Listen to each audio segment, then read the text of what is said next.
萧世子，好久不见。我什么时候见过你？行，你不记得我也无妨。今夜之后，我定叫你印象深刻，今生难忘。拭目以待。好了好了，哎呀，这种话别当众说呀。你们快走吧，莫耽误了吉时。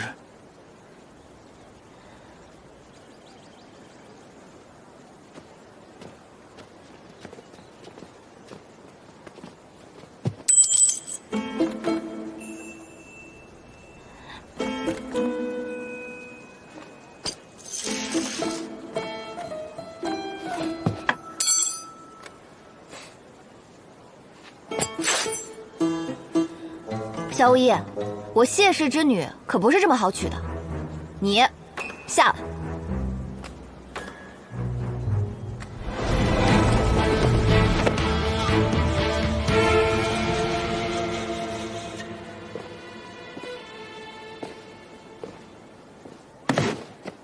歪了。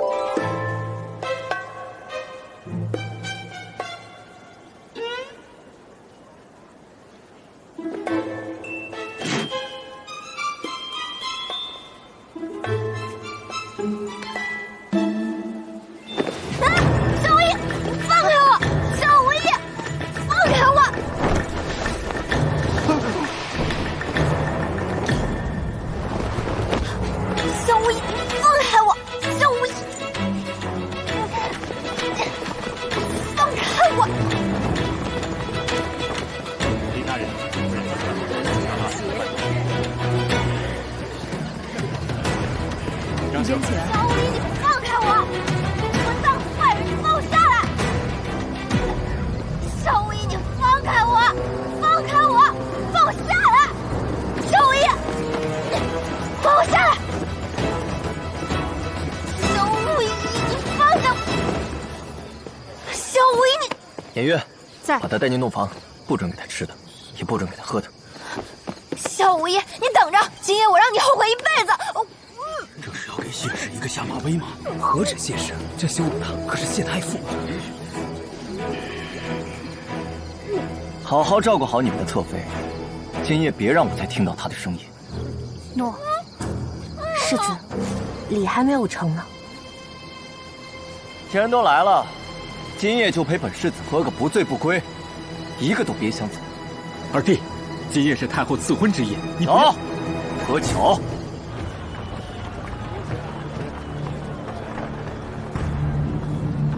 殿下，参加婚宴的朝臣已到大半，另几位重臣也已在路上。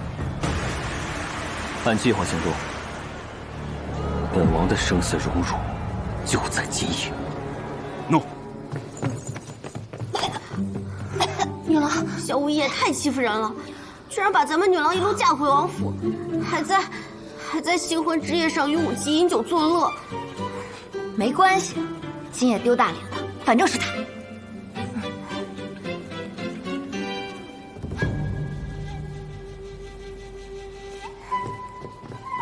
门口一个，窗外两个，连人数都跟地图上的对上了，真是天助我也！你们都准备好了吗？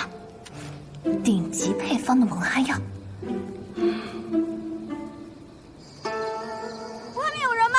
我家女郎不好了，快来人啊！快进来，快进来！走。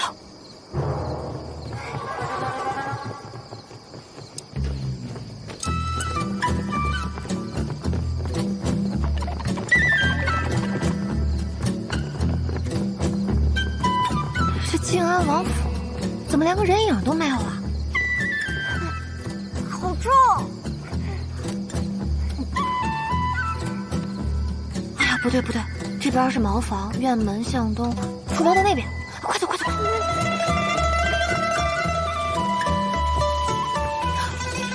别堵在门口，上菜呢。小豆子，把泔水倒出去。哎，好。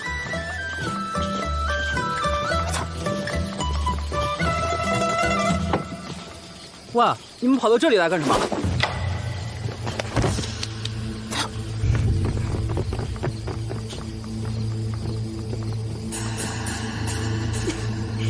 怎么样？我们演的像真的吧？他也是装的。哦，他不是，总得有个真的呀。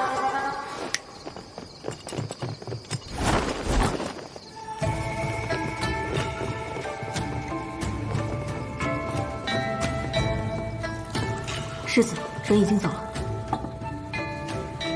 哪条路？新娘子选的果然是后厨，只不过中途走错了好几次。这是她遗漏的珠钗。给他地图跑都不会，真够笨的。不好了，新娘子跑了！你说什么？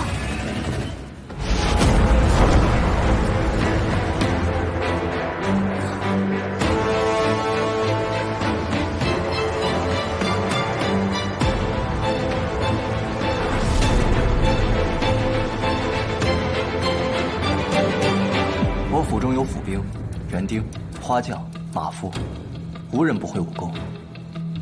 只要他一出院门，就会被发现。若要跑，除非我帮你们。这是靖安王府的地图，谢家玉逃婚时用得到，但这场大婚必须如约进行，因为这是我为长沙王选的立功之日。靖安王府上下府兵听令，全城搜捕谢家玉。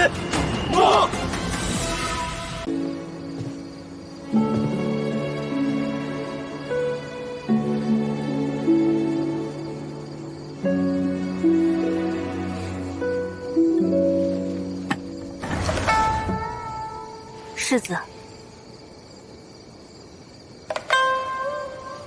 让他安心睡吧，今夜我就不进去了。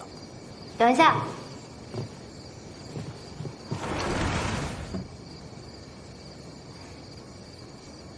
世子，洞房花烛夜，您这是要去哪儿？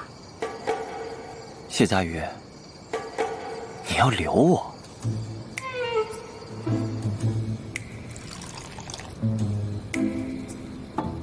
夫君，今夜大婚，我们还没喝合卺酒呢。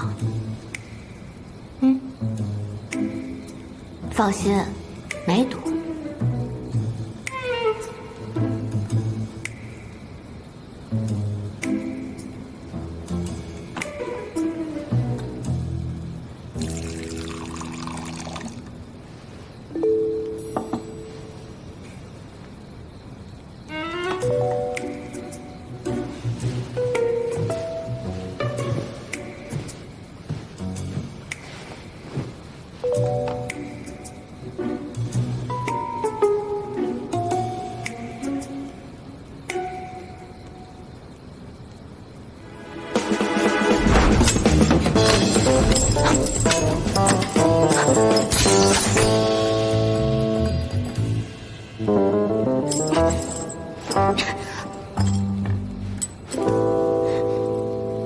谢家瑜，能不能玩点新鲜的？你当我是青龙啊？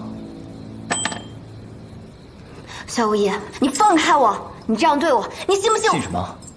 信你爹回来把你接回去吗？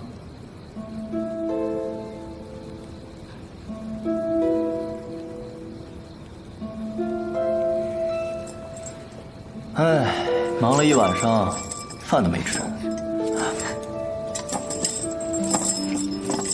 别挣扎了，再把手给累坏了，跟一只哭鼻子的手可别怪在我头上。一只？你认识阿茂？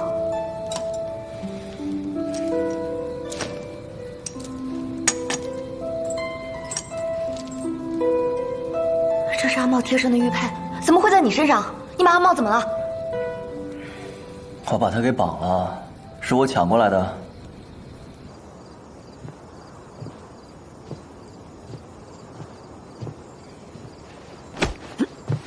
赶紧吃饭，打了一晚上不饿呀。不知道你平时爱吃什么，就去厨房随便拿了些，尝尝。我们小厨房做的羊刺鲜还不错。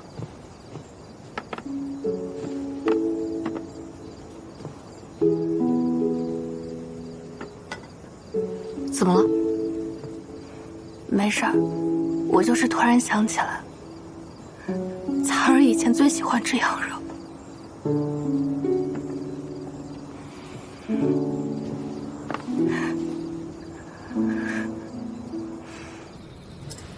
不对，我仔细想了一下，我这一路好像都太顺利了。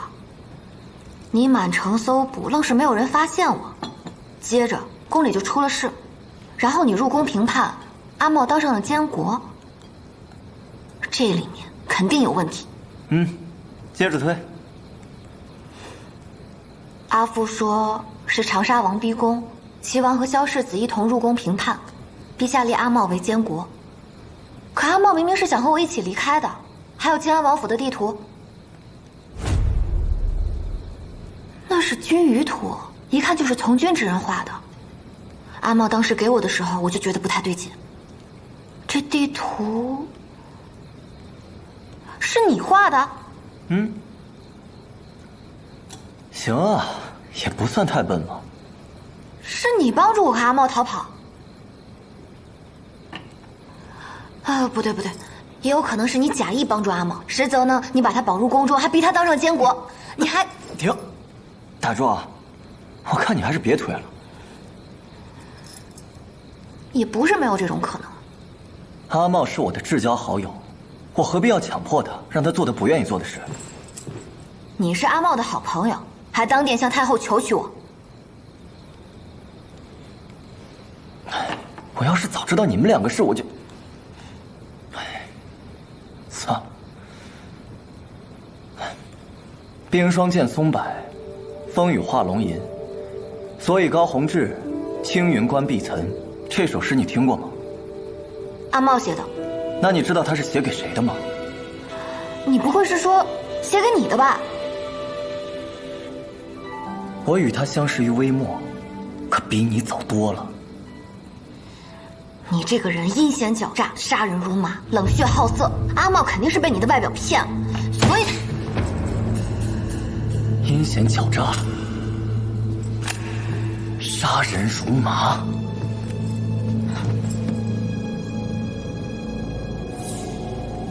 冷血好色，若不是因为他是我朋友，也不可能有机会与我这般说话。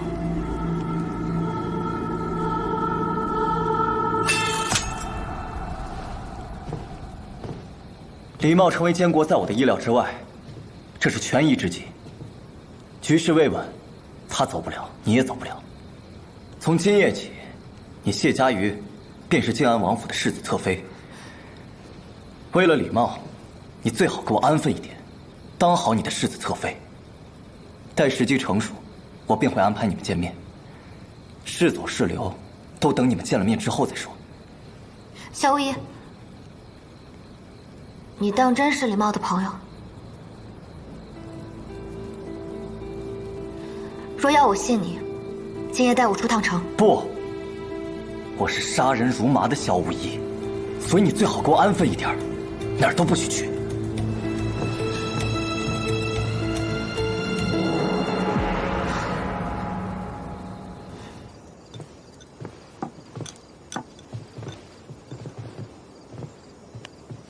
世子，你吃吗？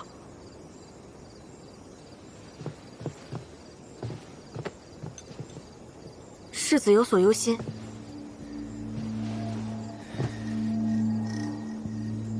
今夜太傅的出现，太让人意外了。你们是如何查到妙手公子就是设计连弩之人？九少元出事后，世子命我抖速回京，暗查主管军械制造的少府令。我们在魏少府的书房里发现了连弩的设计图，那张图纸上就有妙手公子的标记，于是顺藤摸瓜。是啊，这个妙手公子在健康并不难查，他一直在西月楼售卖货物，虽然没有固定摊位铺子，但他和西月楼的老板很熟。于是我们就以做生意为名，通过西月楼老板将人约出来，然后就抓住了谢家瑜。这3尺4剑的连弩是专为一位买家定制，他姓萧，单名一个胜字。但发现谢家瑜他并不知情。世子，有什么不对吗？没什么不对，只是这一切有些太顺了。太后久居深宫，她又怎么知道健康城内有一个小小的妙手公子？还知道他会设计什么，不会设计什么？这其中定有我们不知道的联系。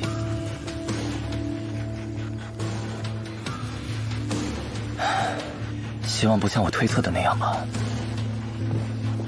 那属下继续查西月楼。查？太慢了。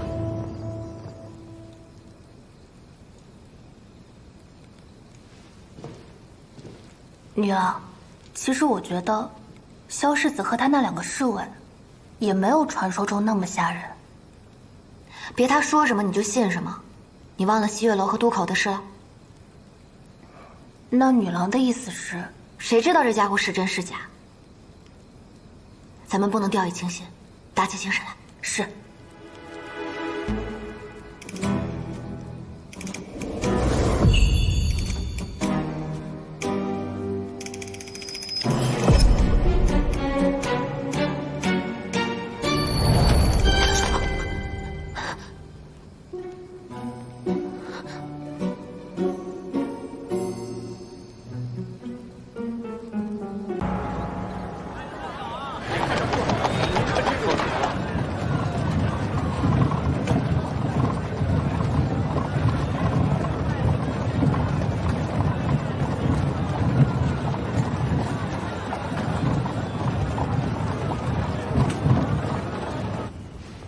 阿父，阿父，阿母，阿母，好好，夫人你看，何曾见过夭夭如此文静娴雅的模样啊？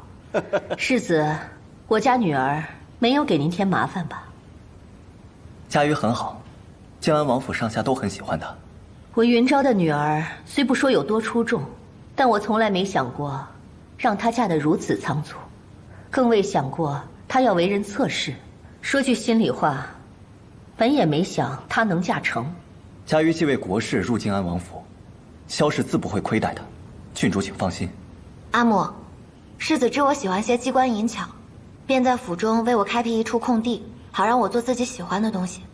成婚匆忙，有很多东西我都没来得及带走。这次回来也是想将我的一些奇巧之书和工具都拿回去。世子，你和南星一起去我书房，将我那些图纸都拿走，一张都不要落下。我还有话想同阿父阿母说。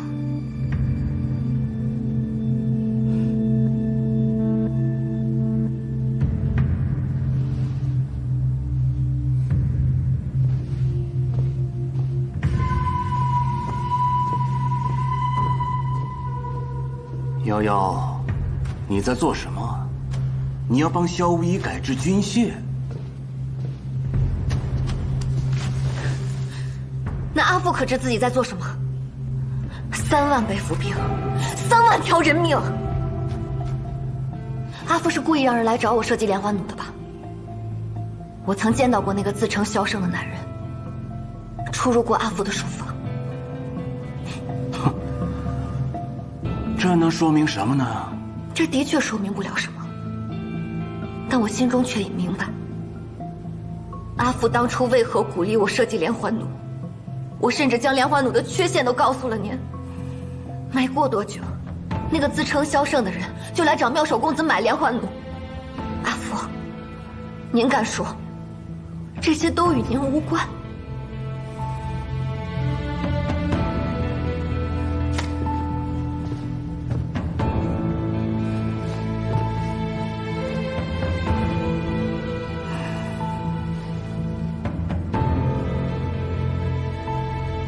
这3口是感谢阿父阿母养育之恩。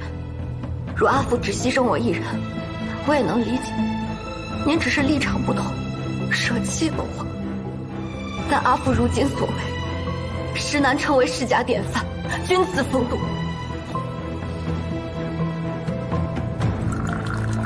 那你要如何？你要揭发你阿父？大婚之夜你让我做的事情，我一件都做不到，更不会做。连环弩造下了人命差，若有一日，北府将士要来向我讨还，因为我是阿父的女儿，得阿父养育至今，所以我自当替父以命换报，不敢有冤。但这天下究竟是什么样子，我自己去看。这未来的路怎么走，我自己选。阿茂也一样。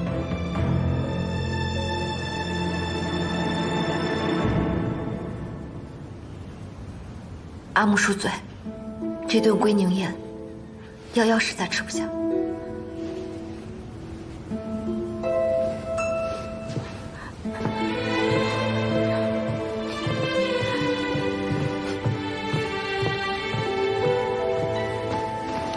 告辞。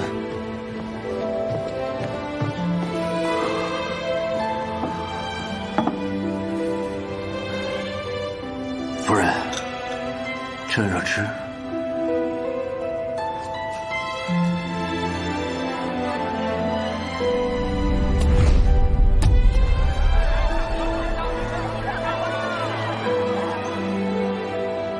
这健康城内大约多少百姓？20余万户。每年的上元节，那是最大的集会。那时街上熙熙攘攘，有没有3万人？应该有吧。那么多人吗？那么多人都是因我而死。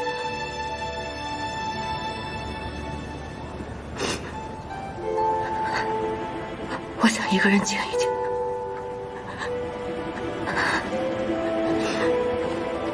青龙偃月，跟紧点，别出事。诺。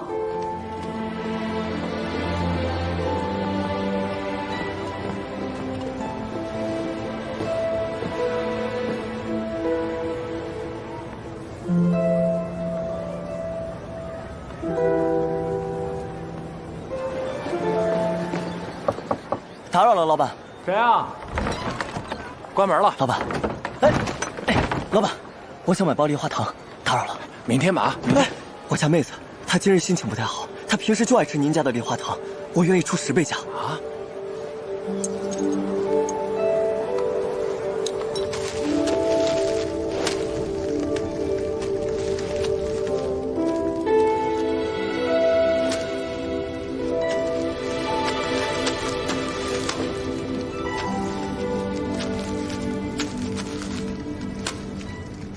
烧了有何用？你是来看我笑话的吗？我笑你什么？笑你被你的阿父利用，害了我北府军。你是北府军统帅，你不生我的气。虽非我愿，但我的确害死了这么多人。我跟一个傻子较什么劲儿呢？你才傻子呢！你哪来这么多问题啊？术无正邪，为术而已。若是我人人都要怪，除了你，我更应该怪公叔子鲁班。关他什么事儿？若不是他最早发明各式工具，机械木造之术就不会出现。除了他，我还应该怪发明机关术的墨子。再往上数，还有皇帝的孙子张辉，据说最早是他发明了弓箭。你不是要怪吗？冤有头，债有主，你把他们都给我找过来，我要一个个好好算个明白。你呀，最多就是个从犯。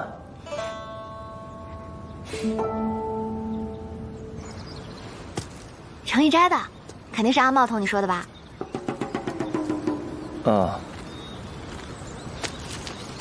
哎，这是阿茂给我的，还是阿茂对我好。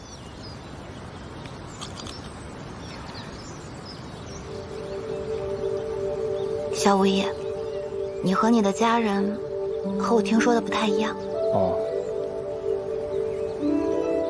你阿父把你送进来的那天晚上，是怎么跟你说的？让我来猜一猜吧，他是不是说，我萧家倚仗北府兵势大，迟早有一天是要谋反的，哪怕你是为了礼貌，也要嫁进来盯着我，是不是？你怎么什么都知道？你是妖怪吧？兵法，战场，亦是人心。我要是能像你一样，看得这么透就好了。我不明白阿福，北府兵不是在守护北境吗？为什么他要这么做？我看你还是当个傻子吧。跟你说个正事。你能有什么正事？阿茂病了，什么？他怎么会病了呢？宫中有那么多太医照顾着，他怎么还会生病？严重吗？你快带我入宫吧。太医已经看过了，并无大碍，只是他最近不思饮食，想让你给他做一些山楂糕，我把他送进宫去。他真的没有什么大碍吗？只是想吃山楂糕？骗你做甚？我知道了，我明日就做。萧无一，这莲花怒非我所愿，但我欠你一件能够让北府兵在战场上反败为胜，护持北府兵勇往直前，踏平北境的绝世武器。我说到做到，我一定会做出来的。怎么，你不信？好，我等着。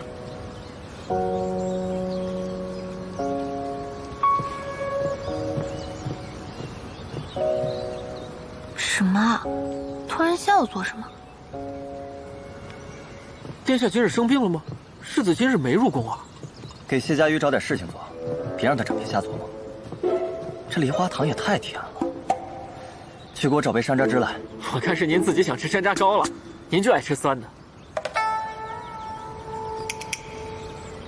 世子，有一事我想不明白，您说按照这谢家瑜的城府，基本上就是被人坑的命。谢太傅费尽心机把人送进咱王府，图什么？难不成真指望他从咱王府找情报回去？谢太傅是算计人心的高手，只不过他算计的并不是谢家瑜罢了。那算计的是谁？想不明白就去问野月吧。我才不问他，我会自己想明白的。这是朝廷赏赐，卢大勇，你带着兄弟们拒领赏赐，是想抗旨吗？我若拿了这赏赐，我就对不起在九丈原枉死的兄弟们！谁敢乱讲？嘿，你们要干嘛？都造反吗？让开！跪下！我北府兵没有无缘无故下跪的道理，都给我起来！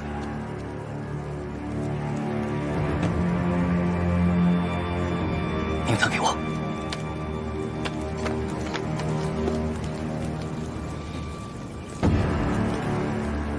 冯志远，方18，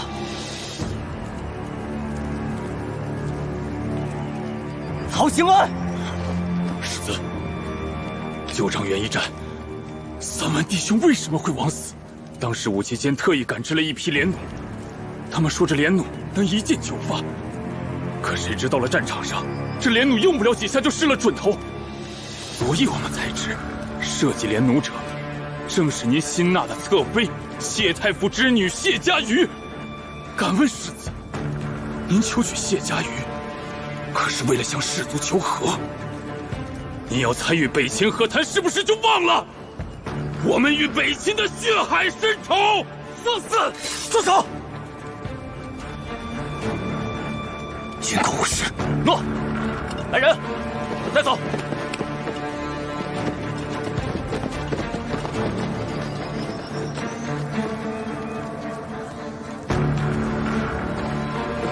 犒赏大家。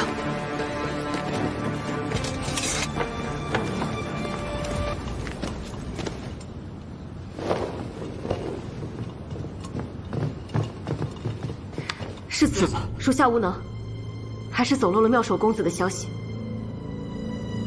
是否是大公子所为？他不满您不处置谢娘子，故意在军中散布消息？不，或许是太后。宫中那个贾萧胜的线索找到了吗？还没有。世子，眼下军中恐怕已经混入了奸细，若不给个说法，伤的恐怕不止世子一人，甚至军中会发生哗变。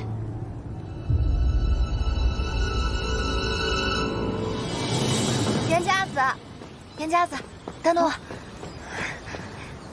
袁家子是否要去府外买书？可否载我一程？世子不是不让你出门吗？你这么着急忙慌的，是要去做什么？我想做一点山楂糕，但是府上没有桂花蜜，所以就想偷偷出去买一点，给世子吃。啊，不给他吃，为什么给他吃？听君姑说，世子最爱吃山楂糕了。应该说，酸的东西他都喜欢吃啊。不过才不是给他吃呢。是给我在宫中的好朋友，李乐君，平宁县主，他生病了，就想吃点酸的开开胃，也不知道他们在宫中过得好不好。你说，宫中那么多太医宫人，怎么还会生病吃不下饭呢？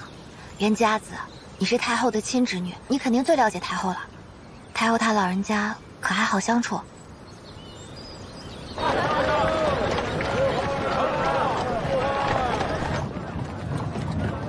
阿紫，阿紫，阿紫，你在想什么呢？你都想了好久了。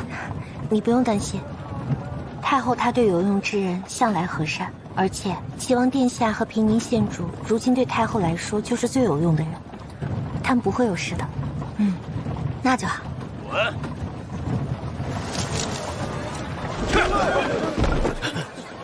阿大，天车，赶紧滚！一个哑巴也想入禁军，你也配？怎么让你滚听不懂吗？你怎么听不懂呢？啊！敢动手！住手！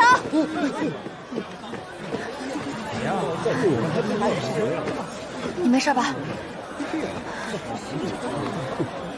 你凭什么打人？能入禁军者，哪一个不是出身高贵？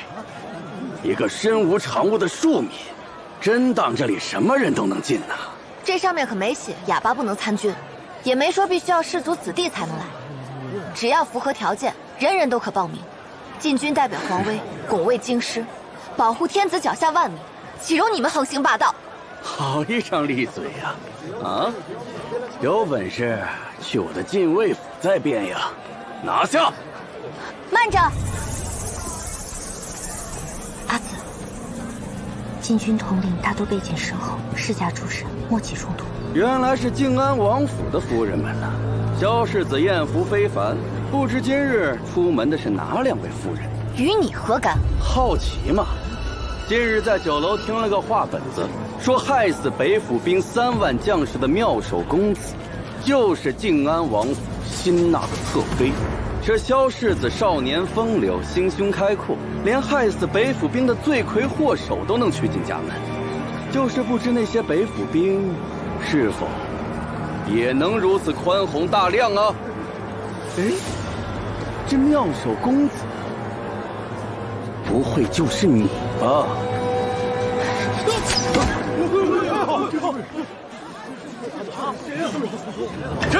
谁使的剑？岳清扬，你有这耍嘴皮子的功夫，不如多练练兵，多花几分心思在正事上，也不至于长沙王逼宫之时，你的人都吓得尿了裤子，还得等我北府兵千里来救。回府！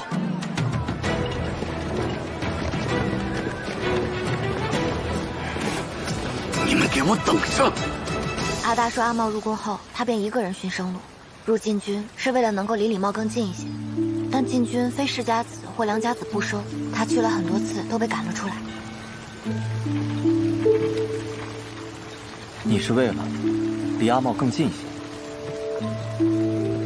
我的命是殿下救的，自然他去哪儿，我就要去哪儿。如此，那你可愿先加入北府军，待我找到机会，再让你入禁军？起来吧。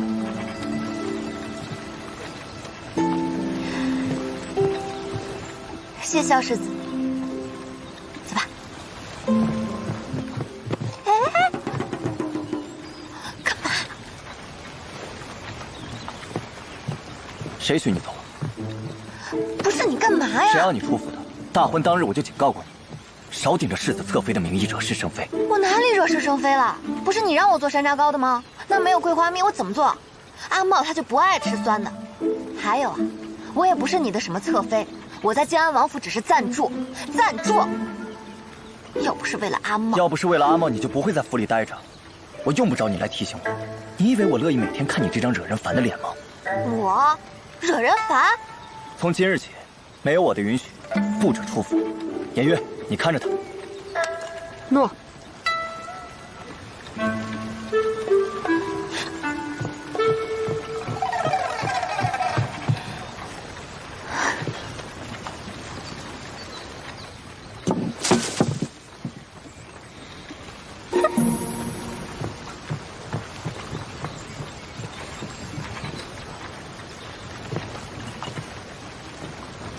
想说什么就说。世子是为了保护谢娘子，若是同她好好说，谢娘子未必不肯听。我不需要。世子有消息了，贾萧胜是太后所为。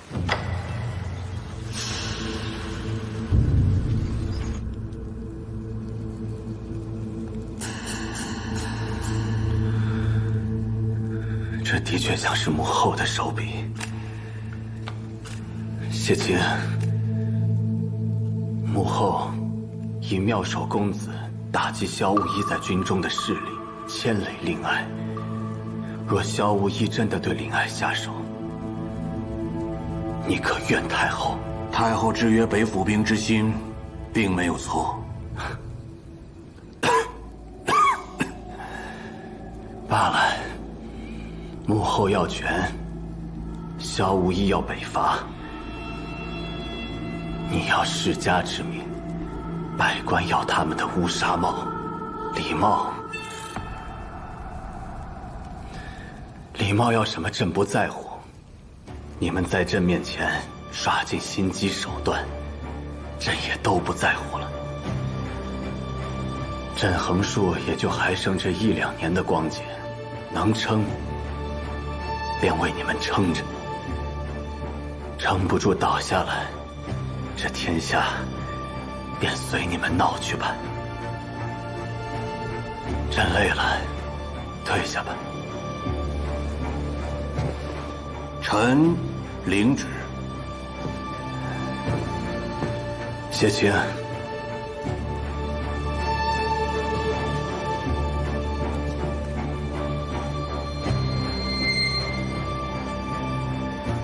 礼貌是你举荐的，重情重义，既是他的优点，亦是缺点。萧无一对他有救命之恩，稍有不慎，便可能沦为萧无一的傀儡。朕不想去了地下，无颜面对列祖列宗，说朕选了一个亡国之君。如今我虽给了他监国之尊，但倘若他不能令朕满意，朕也不会立他为主。太傅明白。陛下放心，萧无一与齐王这盘棋的起眼便是小女佳瑜。齐王仁善，但再仁善之人，心有不足便会生欲。这世间最能激起人心欲望的，便是眼睁睁看着心爱的女人与自己渐行渐远，却无能为力。你把亲生女儿送进靖安王府，算计的就是礼貌的野心。陛下英明，太傅果真是我大业的忠臣。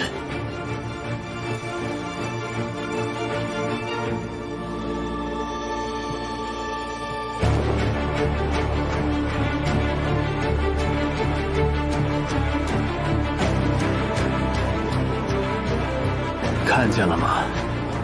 这才是你的老师，真正的3朝元老谢太傅。你想要走，走得了吗？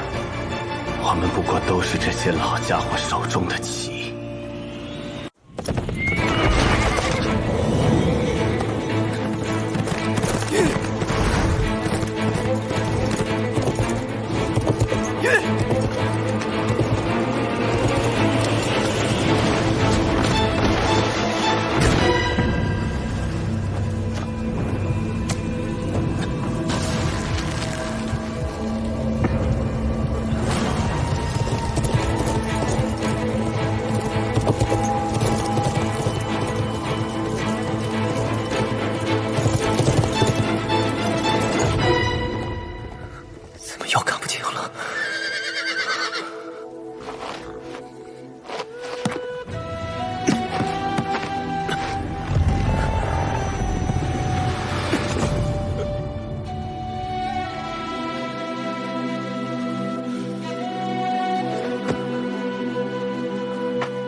谢家有我方才差点被撞死。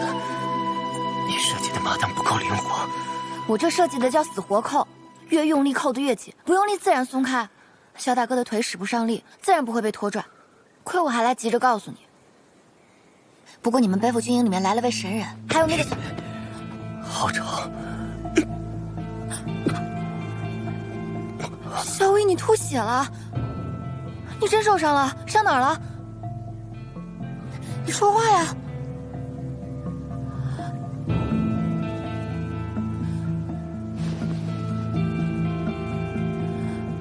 你看不见了。若是你让任何人知道我眼睛有问题，我立刻杀了你。什么？你抄了你的妙手。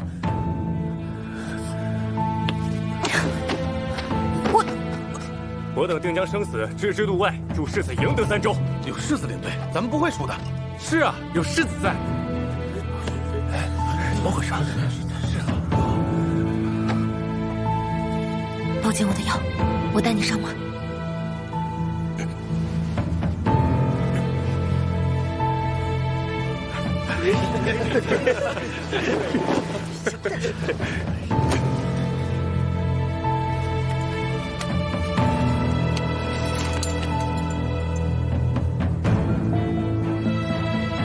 你若是信我的话，就只管牵马，让我做你的眼睛。好。小武一我带走了。侧妃，结婚之夜，你家世子说好要教我骑马赏景的，结果这些日子不是在忙着改制，就是在和谈。来日演武场上生死未知，我可不想年纪轻轻就做了寡妇。所以今日它归我了，明日再还给你们。跳。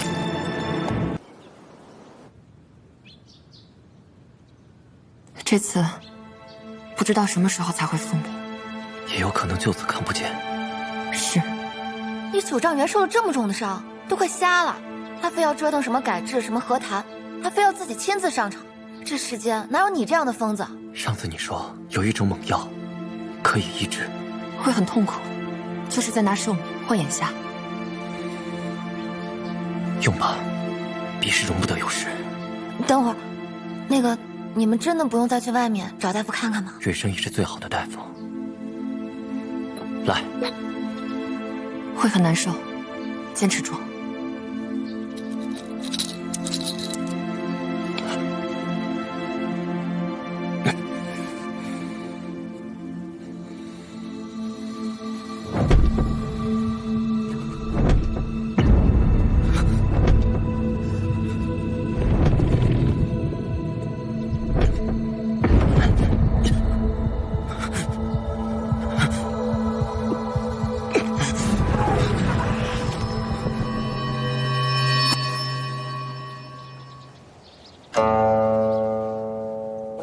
针施完了，但待会儿会越来越疼。夏雨，你随便说点什么，让世子想点别的。我能说点什么？说什么都行。那我给你讲讲我和阿茂的故事。你还是别说话了。那怎么能行？我得救你啊！我跟你讲我和阿茂第一次见面的故事吧。那个时候他可瘦了，阿父把他带到我面前跟我说，他以后就是阿父的学生。不过我那时候可不喜欢他了，因为我觉得是他抢走了我阿父，我还是更喜欢乐君。但是等他出去游学归来之后，那叫一个风度翩翩，风流倜傥，芝兰玉树。肤浅。你懂什么？阿茂对我可好了，我偷偷溜出去玩，他就在墙角下接我。我说我喜欢吃梨花糖，他就会去为我买。我说我想看看这世界，他说他也喜欢游历天下。我觉得他就像是老天爷知道我喜欢什么样的人，就特地把阿茂按照我想要的样子送到我面前。总之，这个天底下没有比阿茂更好的男人。我讲完了，你觉得怎么样？哎，你怎么不说话？我说什么？发表一下意见啊！恭喜。可惜，要不是因为你，我早就嫁给阿茂了。要不是因为我，你早就嫁给长沙王了。你说的好像也有道理。那我和阿茂还要谢谢你。大可不。我去煎药，半刻钟后回来取针。好。佳宇，你说点让他开心的话。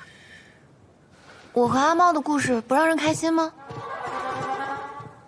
我明白了，你孤家寡人一个，听到我和阿猫两情相悦的故事，内心肯定是不开心的吧？我怎么就孤家寡人了？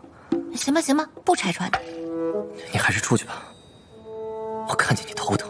你不说你看不见吗？但是怎么会头疼啊？是不是阿紫扎错了？出去。行，出去就出去。阿紫，今日市民之事需保密，我只好说是他陪我上山骑马的时候摔伤了，需休养2日。今夜世子不宜挪动，你手我手。要不你手。啊，我得再去研究研究脉案。阿紫，夏无依这脾气，我怎么照顾啊？而且我也要睡觉，我睡觉还打呼呢。世子15从军风餐露宿，过惯了苦日子的，别说打呼，打雷都无妨。醒了给点吃的喝的就行。世子很好养活的。那他喜欢吃什么？山楂糕，世子就爱吃酸的。你们俩手不行吗？世子不在，我们要替世子带领北府兵合练战术，脱不开身。世子倒下，多少也有操侍您那副马镫的缘故，你得负责呀。哎，行吧。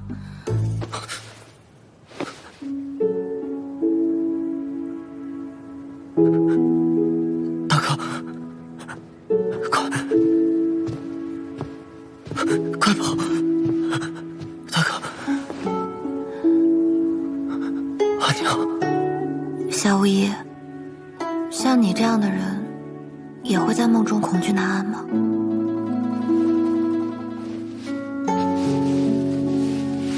阿娘。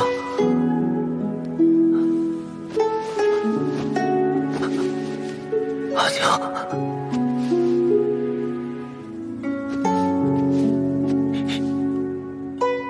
大哥，不让萧大哥上战场的人，不是你吗？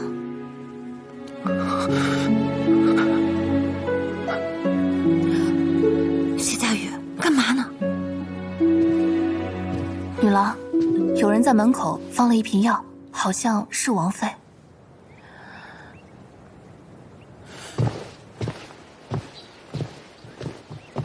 王妃，您为何不进去看看萧无依？您不想知道她伤得如何，不想知道她在梦里喊的是谁吗？无依心中藏着事情，她不想说，做父母的也不便问。从前我以为是我阿母管束严苛，后来才发现是因为关心则乱。我阿母若是知道我生病了，一定是会守在我的榻前等我醒来的。王妃，我不知道您和萧无依之间发生了什么，您为何与她疏远？但她方才在梦里，分明喊的是娘。不会喊疼的孩子不一定不疼。既然您担心她，那为何不直接告诉她呢？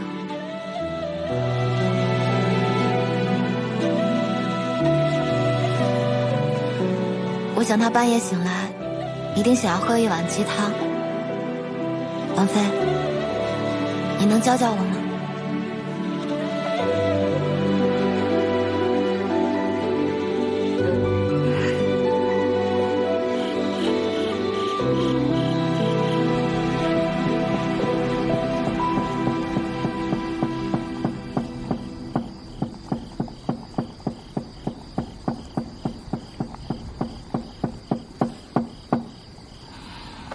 怎么还是一边厚一边薄？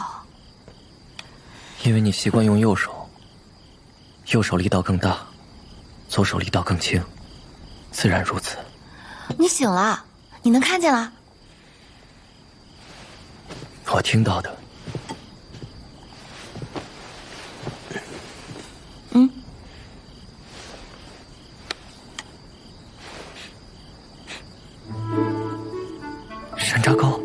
萧无夜，除了眼瞎，你剩下4感简直通神了。还有鸡汤正在热着呢。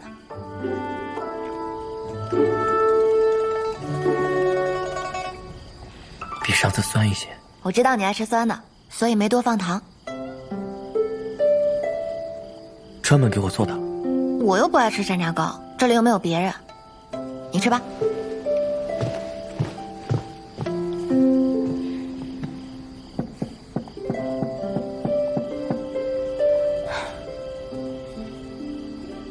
左手再多敲5下试试。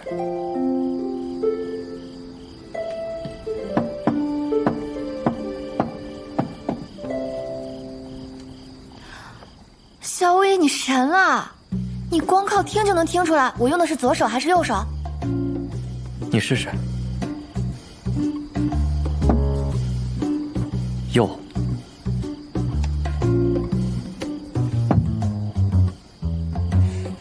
右。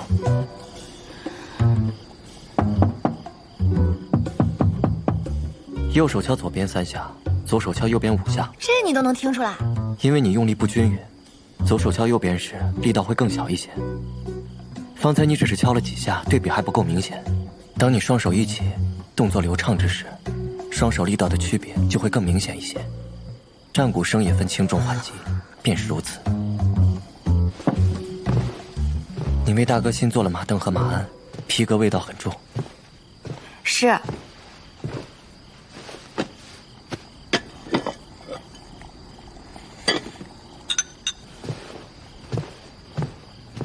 你先别讲了，来尝尝这碗汤。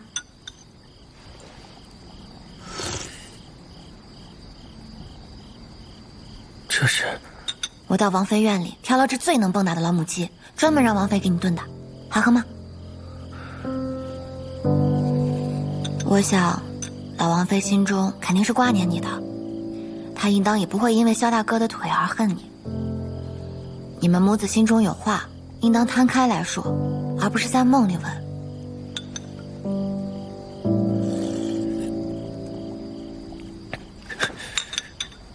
谢佳云，你心悦于我吗？啊？我问你，你心悦于我吗？你胡说什么？既然没有，那你当自己是我什么人呢？之前我警告过你的话，你都当耳旁风吗？你管我兄长的腿也就罢了，还要管我和我母亲的关系。府中上下没有人管的事，与你有何相干呢？我要你来多嘴，难不成你真想在靖安王府待一辈子吗？那我倒是可以成全。我是看你生病了，眼睛看不见不方便，不然你以为我想管你啊？我要你管吗？行，你不需要我管，都是我好心当成驴肝肺。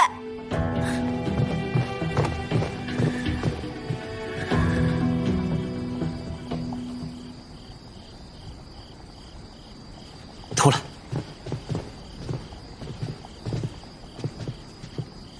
闲得没事做，就去领侍军棍。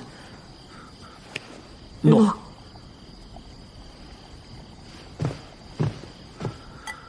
放下。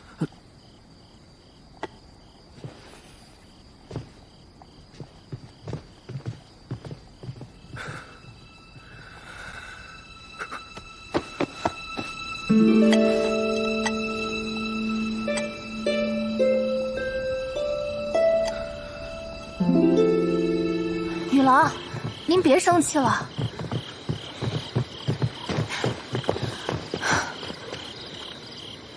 这什么地方？怎么绕来绕去还在文生院？雨郎，世子不让您管，这不是正好吗？您为何这般生气？您究竟在气什么呀？我气什么？我气他好心当成驴肝肺，白瞎了我的审查稿。走吧。阿紫，世子出事了。他没出事，是我自己被他气出来了。阿紫，你是怎么忍受他的？世子表面严苛乖张，其实脾气很好的。他脾气还好。小脾气不算脾气，尤其是对身边人的小脾气。那你说说，你心目中的世子是个什么样的？霸占民女、冷落原配的大魔头？那倒也没有。之前确实是有这个误会，不过后来我看到你和袁家子在祈福树上写的话了，子期他也不是。你已经知道一部分了，不过还有一部分，你应当不知道。你在祈福牌上看到的名字，是我的丈夫，他是世子的副将，守城而死。城破的时候，我随军从医，被敌军掳走，关了1个多月。后来，世子带着大军援至，夺回石城，找到了我。不过没多久，我发现我怀了身孕，很多人质疑我的清白，怀疑这孩子的出身。夫家、娘家都逼我为父君殉葬，不愿意承认这个孩子。世子找到我的时候，我已经半个身子都躺在冰河中了。所以你嫁给了萧无义？世子以强战之名，替我挡住了所有人的质疑和威胁。谁敢去招惹一个臭名昭著的靖安王世子呢？后来我生下子期，萧无义告诉我，可以帮我们改换身份，远离健康，平安度日，又或者留下来，子期成为萧家的孩子，而我可以像从前一样，随军做一名大夫。你选择了后者。我想离我丈夫的埋骨之处更近一些，想救更多跟他一样的人。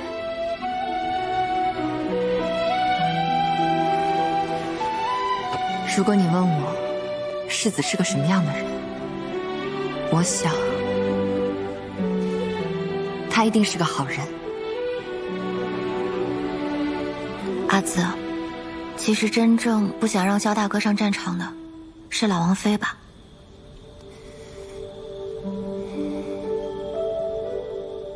宁愿自己当个恶人，也不肯解释一句，真是个奇怪的人。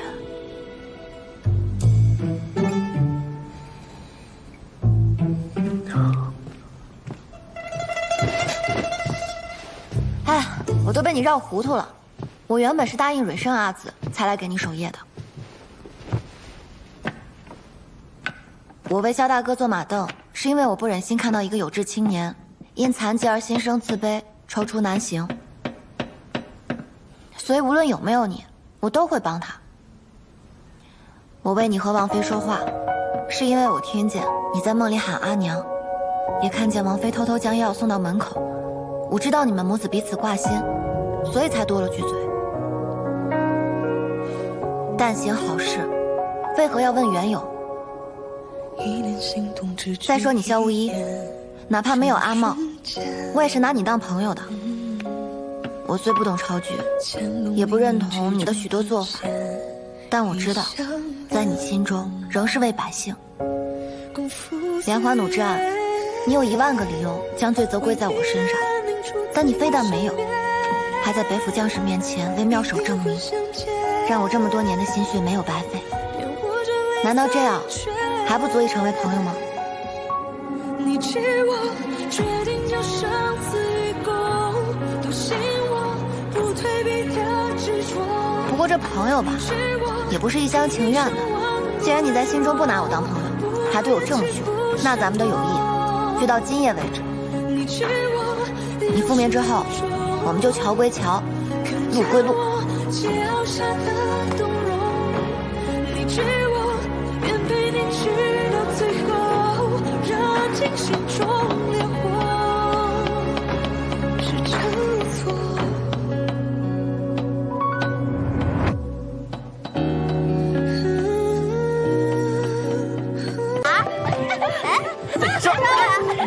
抓不到我吧？猜猜我在哪边？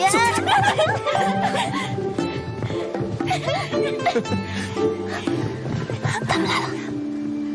别跑啊！这边在哪里啊？抓到了。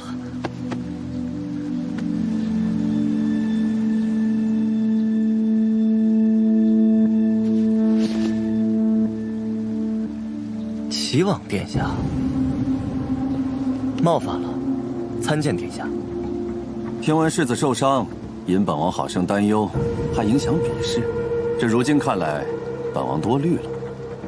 世子这温柔乡，当真美丽啊！请吧。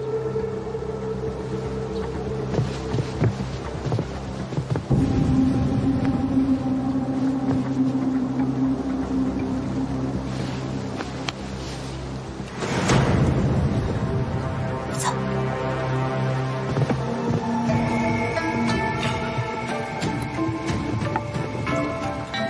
英王与齐王，可要选1、2、5级作伴？不必了，世子无恙就好。如此孤也好回宫，向陛下太后回禀。殿下何必着急呀？难得萧世子有此雅兴，本王也有几处和谈条款，与萧世子好好聊一聊。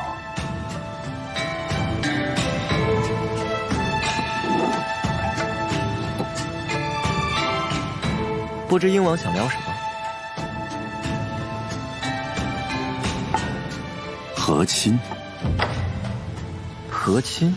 萧世子觉得，如今南叶朝廷谁最合适啊？想必英王是想反了吧？若要和亲，应当是贵国派公主来我们大业。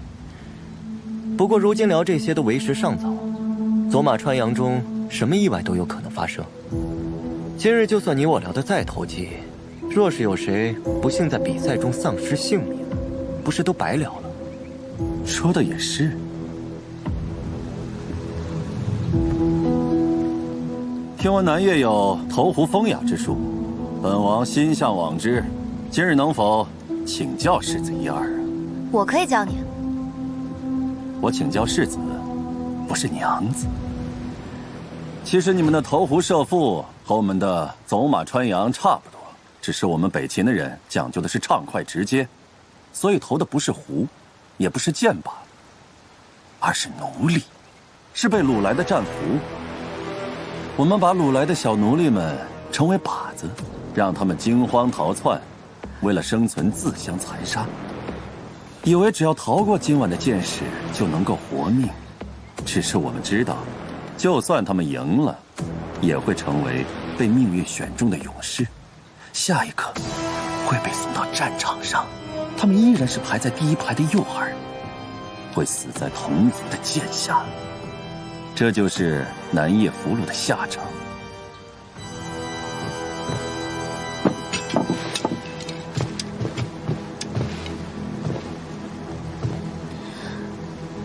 别怕。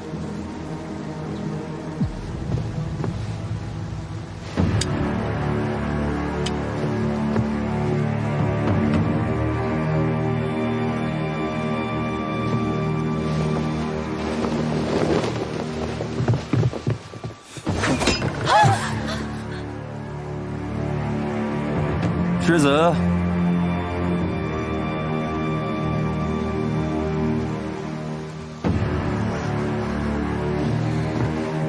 投壶来源射里，投壶者，不可使之过，亦不使之不及，恰取中正之道，不偏不倚，道之根底，修心养性，才是我大业兴盛投壶之由，岂图杀人之快哉！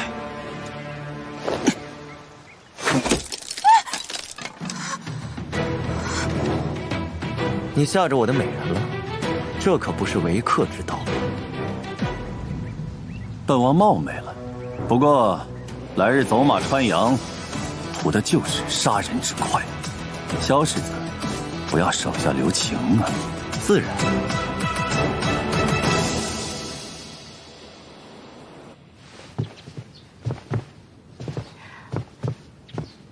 萧无业，你方才那剑太帅了，你怎么听出来那剑方位的？我都形容不出来。听声辨位，这样就算以后真的看不到了，也不影响带兵打仗。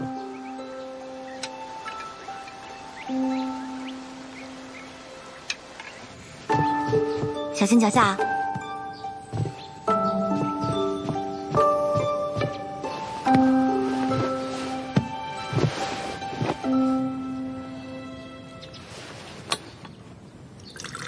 萧无业，或许你认为我还不是你的朋友，但是我想告诉你一个秘密。我并非君主亲生，而是君主从慈幼院抱回来的孤儿。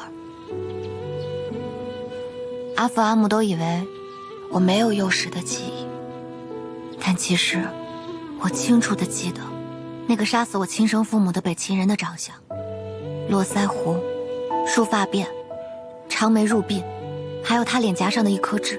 若非阿母垂怜，我的命就像方才鹰王口中那被戏弄而死的小奴隶一样。夏无义，你能赢鹰王第1次，你就能赢他第2次。这次比试，北府一定要赢，为这天下所有失去父母的孤儿赢。你也一定不能有事。像你这样的人，天生就该在战场上，让所有人都惧怕你。好，我答应你。家喻骁勇。你能看见我了？你方才怎么不早说？你什么时候看见的？女郎，世子，齐王殿下在外面等您，请您去见。好。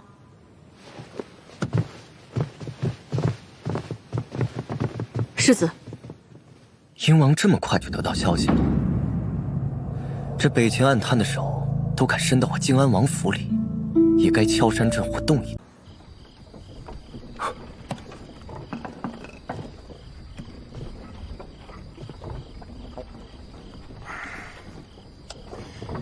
哎，大老远把我从北境喊过来，就是为了让我收那丫头为徒。天资嘛，倒是有一些，不过我有啥好说？烧刀子女儿红，状元酿李卫青，想要哪个？不全，都要。我还要藏风炉。别想。萧无义，我给你造了这么多年武器，难道我就不能拥有一间属于自己的兵舍？你倒是为了那个女的遮遮掩掩，不知道你图什么。她呀，她有才华在身，有可改天地的力量，自己却不知道。我却不愿明珠蒙尘。说不定她的梦想只是成为谁的妻子，某个孩子的母亲。我也没让你现在去找她。什么意思？你拿我当备选是不是？爱有所向又如何？抢回来就是了。你以为这是打仗啊？他既视我为友，那我便做朋友，也只做朋友。希望，若真有那一日，他能有的选，选择本身就是自由。你自己呢？我本就是身不由己的人，永远不会在他的选择之中。这个其实也不一定啊。我来算一下，她是3婚的命，丈夫是一个短命鬼。坏了，你该不会是她的第1任丈夫吧？你真信了？哎，萧无义啊，萧无义，当年9丈原，我说你有性命之危，你不信。这样的屁话你反倒信了。我自然是不信命的，但若是好话，我也可以听听。30岁不到的短命鬼，这算什么好话？怎么不算呢？至少不是明日死，也不是明年死，怎么不算好话？好，有病。那我来看看你俩的姻缘线，看看。哎，不必。哎，看看吧。哎，别怂了你。喂，哎，你让我看看吧你。我真是的这。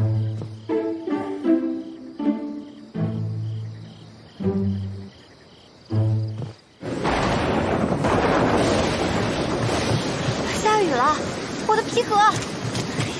女郎，你快回去吧，我来收拾就行了。你别生病了。哪里有这么娇气？这不是挺有趣的吗？快收快收，一张都不能落下，不然到时候夏大哥就来不及了。可世子又没有松口。无妨，反正夏无义他嘴硬心软。你先帮我把这些收回去。好。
快烧！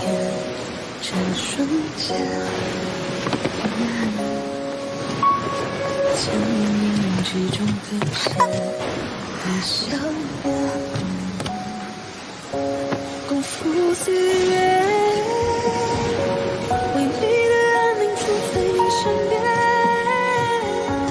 与灵魂相见，免我这泪洒盈缺，时常不错。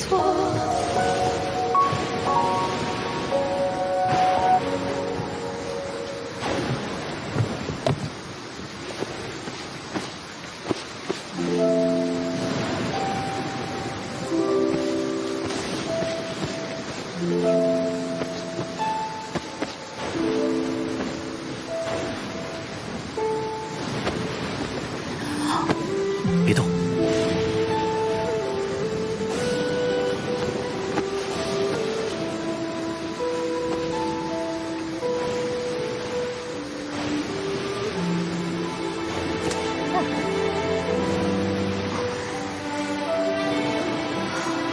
好了。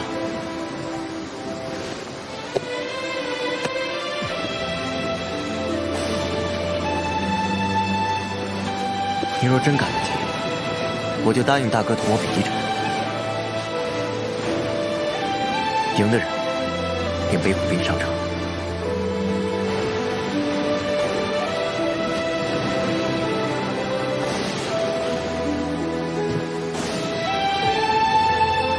记得烤火，别着凉。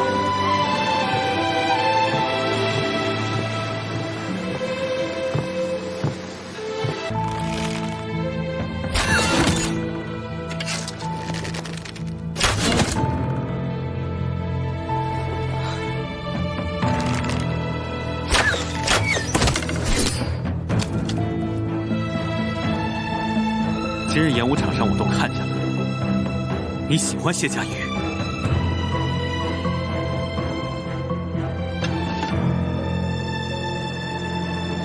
是。你无耻！在我知道他是你心上人之前，我对谢家瑜就已经一见倾心。可你是我最好的朋友，你如今知道了，所以我如今什么都没有做。他依然在等着和你一起离开。是你自己不想走了。是又如何？今天这一剑，就动谢家瑜。谢家瑜是一个人，他有自己的情感，自己的人生，他不该为任何人牺牲，被任何人左右。一直，这是你亲口告诉我的。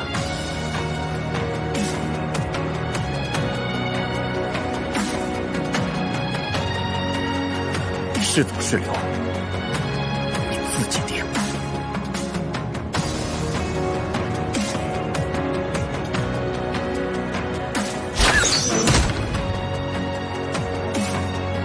谢家瑜是走是留，也由他自己来定。操！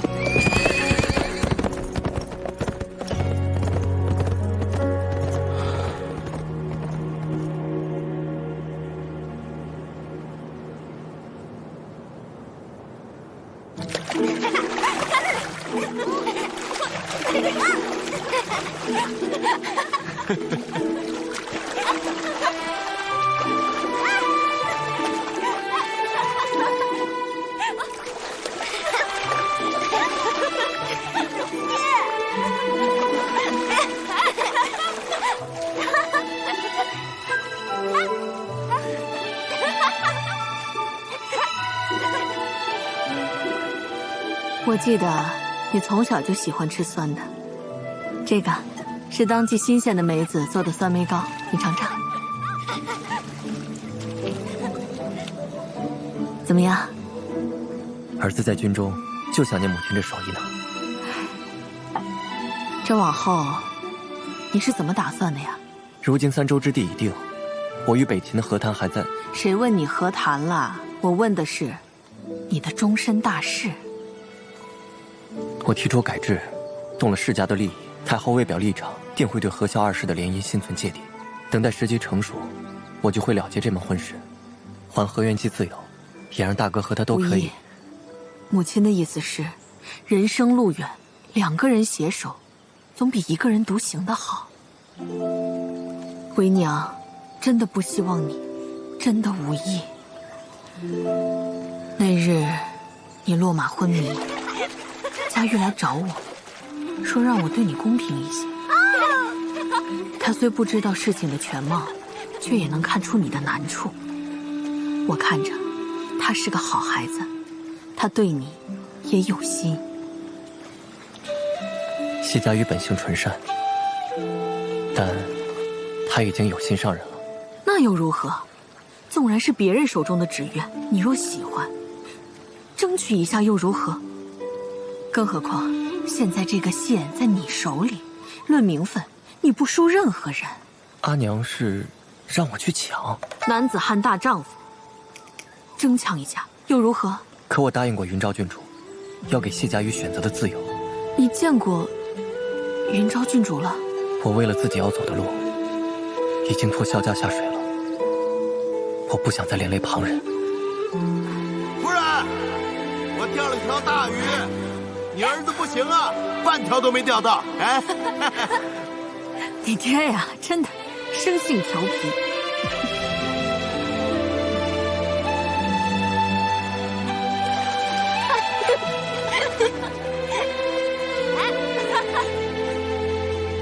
来，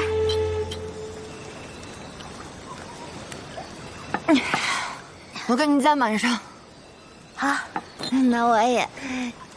此次比试所赢的3州之一的越州，就是我夫君的战死之地。阿紫，你这些话我都听了3遍了。我高兴啊！若他在天有灵，知道越州重回大业，他一定很开心。阿紫，那你父亲他长得英俊吗？那当然，不然为什么我偏偏挑中他？当时他可是连聘礼都拿不出来。你家那位先生英俊吗？对呀，英俊吗？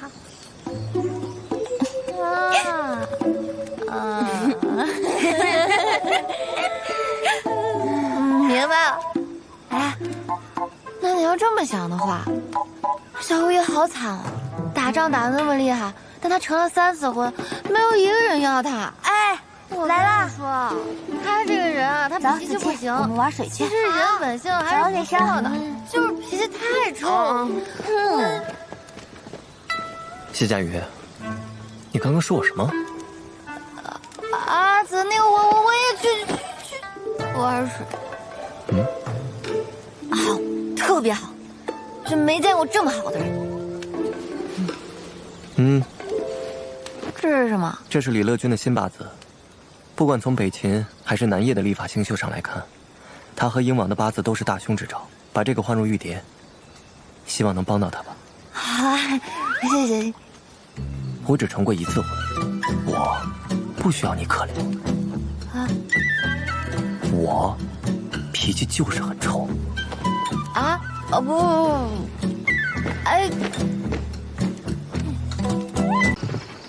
让鸿胪寺重新梳理和谈条陈，除了3州之地，看看还有没有谈判空间。鹰王不过是想争一口气。鹰王一直想要精铁冶炼之术，甚至愿意以800匹宝驹相换。这条免谈。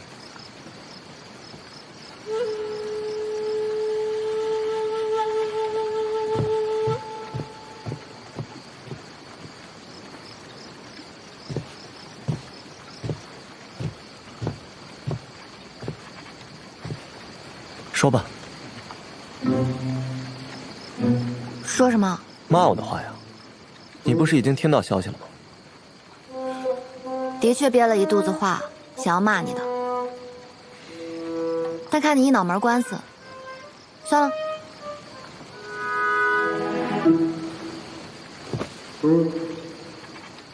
阿茂怎么说？无论如何，他都不会让李乐君和亲，无论付出多少代价。阿茂和乐君相依为命，他理应如此。但对于你萧无意来说，确保和谈顺利，给北府改制留出时间，才是最重要的。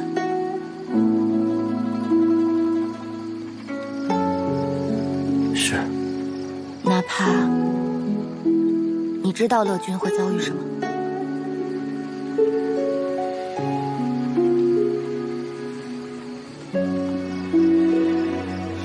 好吧，就这样。我原以为你会与我争执，骂我骗子、冷血、禽兽不如。萧无义，我在你心里是不是特别不讲理啊？难道你以前跟我很讲道理吗？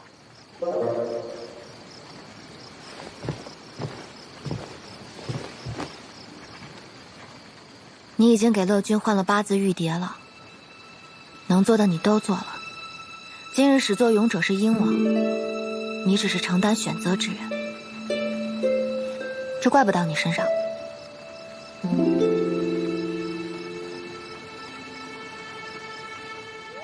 这是什么表情啊？没有啊，我也不知道，大概是因为第一次听人这么说，觉得新鲜。不过，我还是会阻止这件事情。若乐君是从小娇养的公主，受百姓衣食供奉，那她如今担起这天下的责任，我也无话可说。可她不是。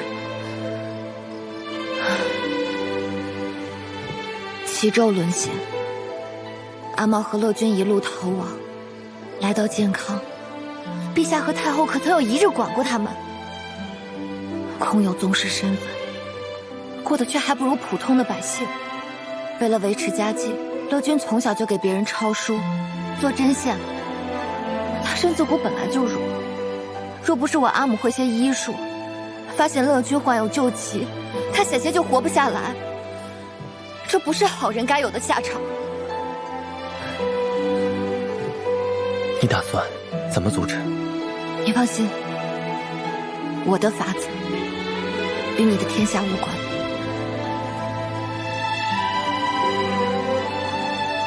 做你的朋友，挺幸运。你忘了，你也是我的朋友。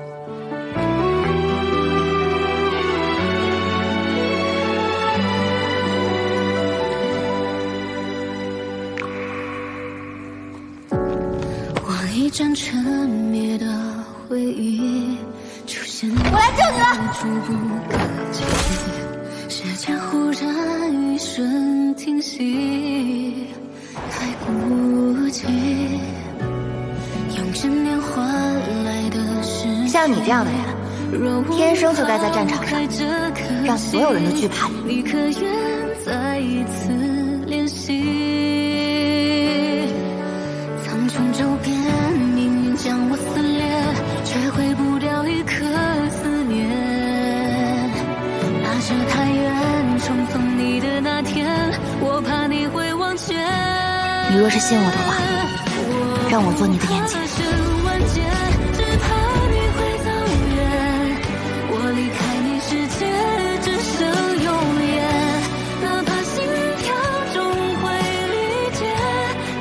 你忘了，你也是我朋友。何况有点舍不得。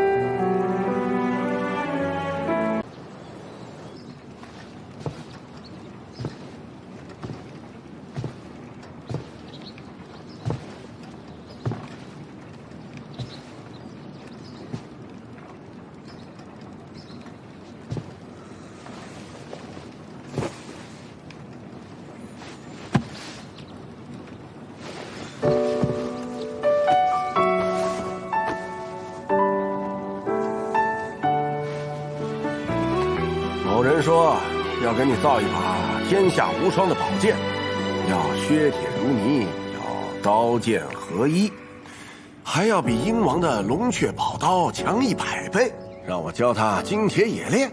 哎呀，我也不知道该如何拒绝呀。不早说。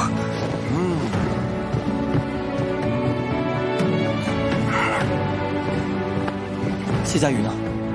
女郎白日出府后就没再回过文生园。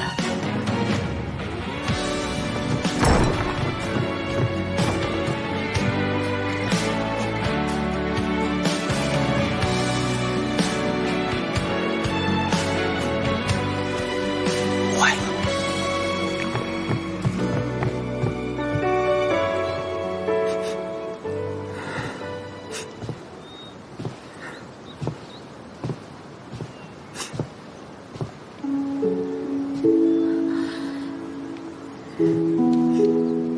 也不至于我凶你2句你就哭吧？你差点暴露我军中机密，我还没同你算账呢。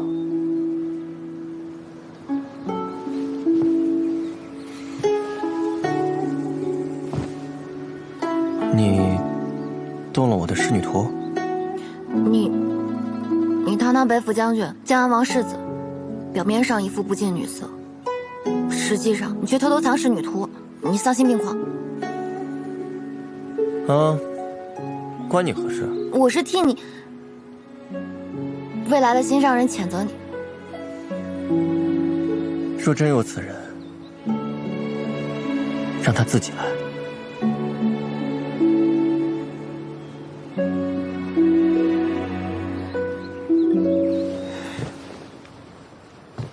等等，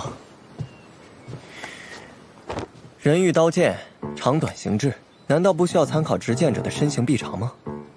这般潦草，到底用心与否？你怎么要求这么多呀？妙手就是这么做生意的。你是收礼的，还这么挑剔？我这人便是如此，收礼要收到心坎上，不然你就别送。伸手。我这没有纸。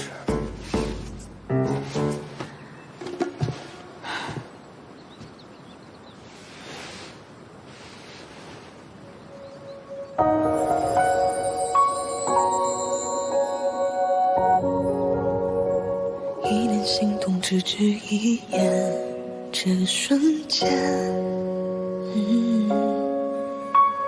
牵动命运之中的线，已相连，共赴岁月，为你的安宁处在你身边，以灵魂相见。你的发带用处可真多。是，还能杀人呢。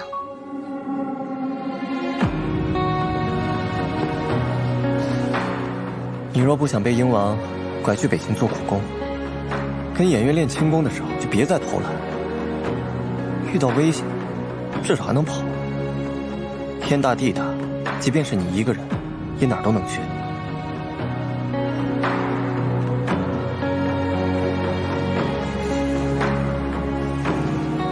北秦太后也在这次来的使团之中。她与鹰王的利益不同，从她入手解决和亲更容易些。但在和谈结束，鹰王离开健康之前，你给我离他远一点。听到没有？知道了，啰嗦死了，跟我阿母似的。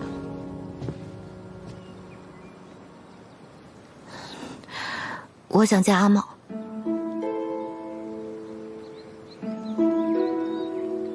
好，我来跟他说。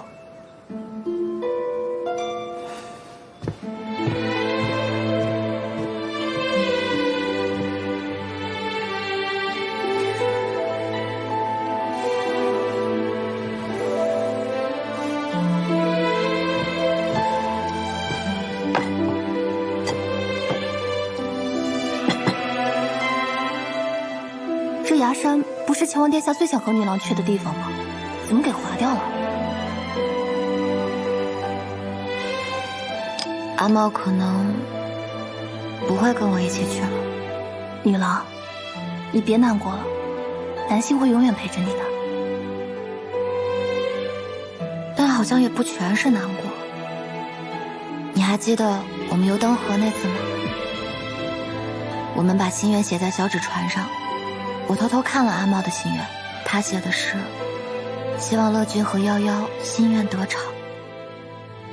齐王殿下一直都是一个好人，将您和平宁县主放在心上，但他好像从来没有自己想要的东西。我说逃婚，他便跟着我逃了，哪怕他当上了监国，我想走，他也愿意跟我走。但我好像从来不知道阿茂自己想要什么。女郎，那你自己想要什么呢？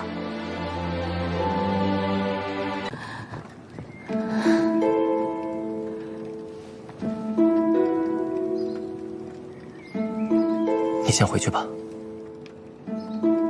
我会想办法的。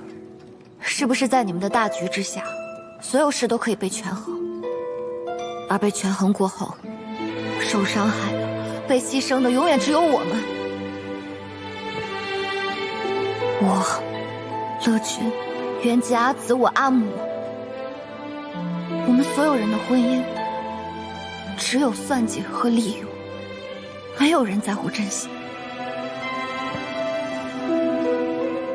再给你一次机会，你还是会为了粮草同意娶合适之女，还是会为了逼长沙王求太后赐婚，还是会把乐君放在一切考量的最后。那就是你，萧无意。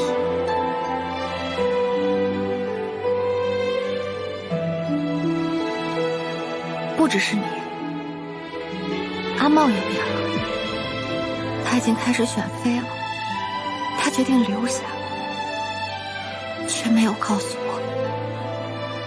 我明明知道，却还在这里，为了乐君的婚事与你争执不休。你一定在心里嘲笑我吧？你说的没错，再来一次，我依然会如此，但我永远不会嘲笑你。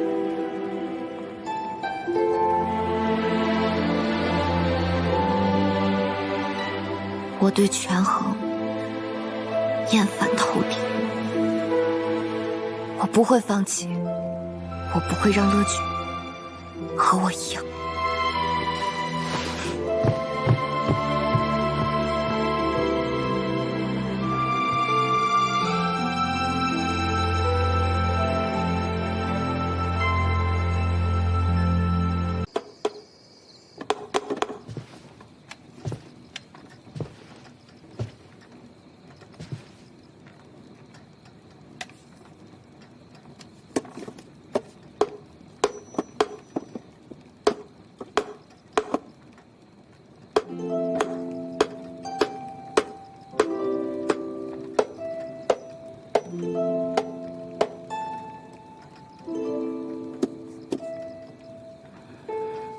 你的伤如何？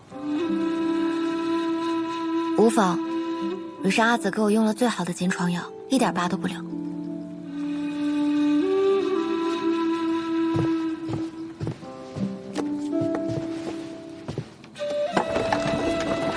好像成功了。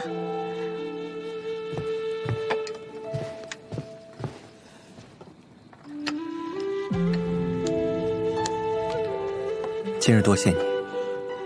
谢我做甚？是你救了北秦太后一命，她若在健康出事，后果不堪设想。其实我只是运气好，赌赢了。而若是你萧无疑不想做的事，谁也做不成。你早就知道我带走了袁小六，所以让青龙偃月守在西月楼外，是不是？但若非是你一再坚持，也不会是如今的局面。北秦太后，她已经答应了和谈条件。后来北秦太后告诉我，她本就不想让英王获得南翼皇室的支持，只是想见袁小六，所以才以此为交易。你说袁小六和北秦太后真的放下了吗？怎么了？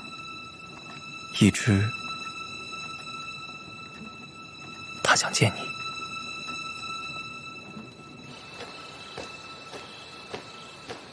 瑶瑶，阿茂，伤势如何？可疼得厉害？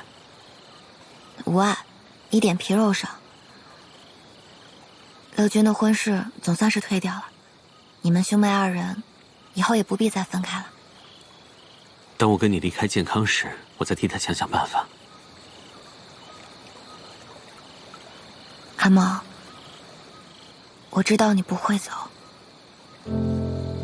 我也知道你即将迎娶崔氏女。虽然你们都不告诉我，但自从你去了崔府，我就已经知道了。瑶瑶，你恨我吗？我为什么要恨你？我有的时候在想，是不是因为我从前太孩子气了，所以无论是你还是萧无一，都不愿意告诉我实话。我一开始是有些生气，你有这样的志向，为什么从来都不同我说呢？但后来又觉得，以前总是我想要做什么，便拉着你陪我，可是我却不知道你想要什么，甚至我也不曾真正了解过你。不是这样的，我只是想要保护你。我希望你这一辈子都轻松快乐的活着，永远不要看到这世间残酷的一面。瑶瑶，你可愿入宫？你是要让我做你的妃子？我是说以后，总有一日我会真正掌管权力，那个时候没有何家，没有崔家，只会有我们。我想，你可以先和萧无一和离。你知道宫中有个百器局吗？你可以去那做女官呀。你不是喜欢技巧器具吗？宫外的气造怎么会有宫内的好呢？可是我不喜欢。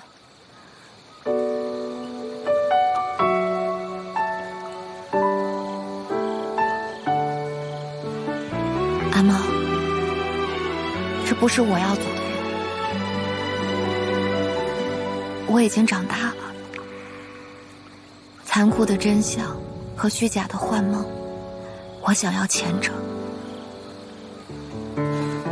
你只是选择了你觉得更重要的事情，所以你不必觉得愧疚，也不必担心我。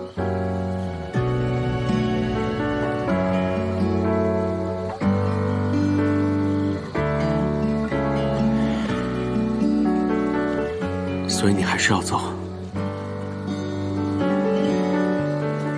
可是你从未离开过健康，又孤身一人的，这路在脚下，行至远方，方知何处是吾乡。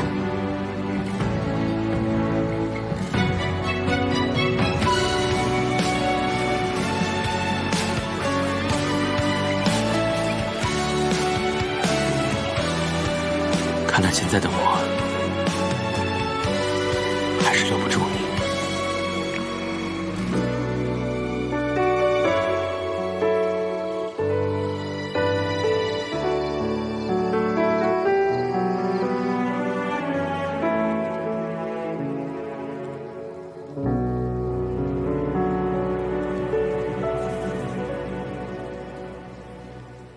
能捡回一条命，你该庆幸。唉，凤骨毒丹。其实今日不只是他想杀我，我也想杀他。是鱼儿的出现，最后阻止了我。败造点东西！鱼儿这姑娘，永远那么心向光明，热烈的叫人心中阴暗隐晦之处无处遁形，都不舍得对这个世间太坏。哼！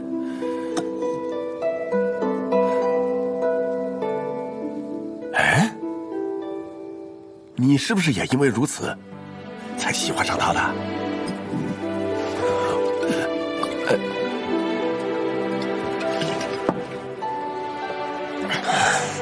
上次看某人这么喝酒，还是在九丈原没有活路的时候。哼！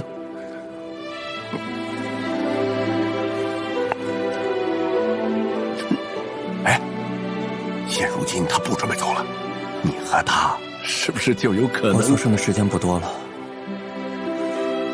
谢家瑜他本就不是我的责任，我也从未奢望过。我答应过他们，不会将他卷入到危险中来。我没同你讲过吗？我给你们两个算过，你跟他的缘分绝不止于此。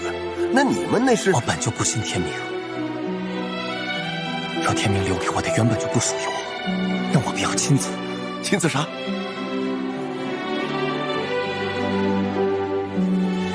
斩断他。啊？斩断他？哼！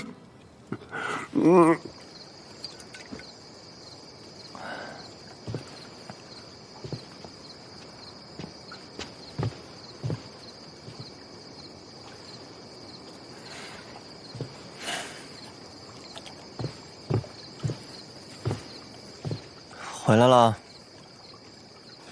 你怎么还未休息？今夜月色不错。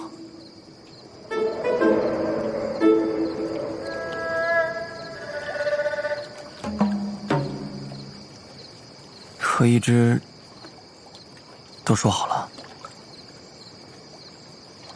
嗯。可能我们这样的燕雀，和你们这种鸿鹄，本就不是同路人吧。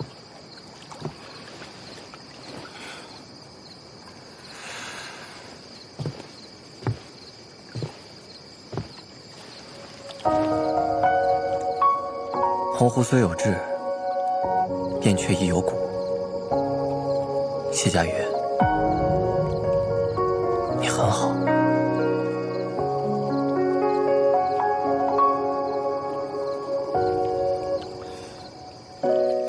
我决定要拜袁小六为师了，从此以后跟着他精进机关营造之术。我要走出健康，或许还要随他去你的北府呢。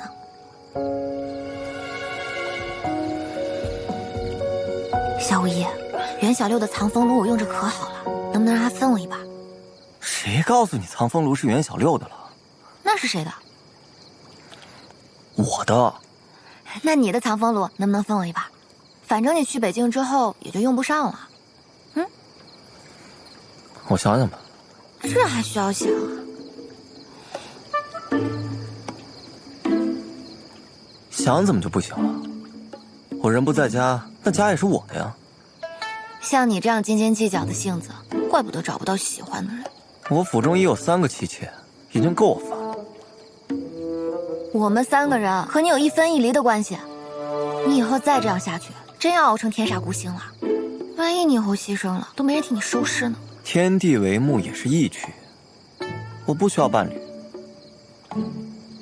更不需要弱点。我就不信你没有喜欢的人。不对不对不对，你这个眼神，你绝对有喜欢的人。他长什么样？说来听听。跟你有什么关系啊？八卦嘛，就是跟我没关系才好问嘛。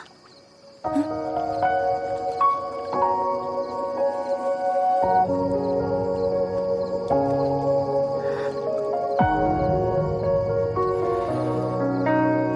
你盯着我做什么？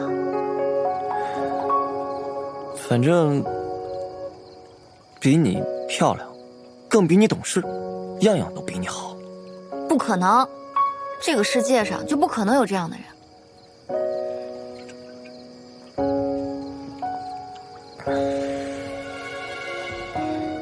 你不是给袁家子写了1份和离书吗？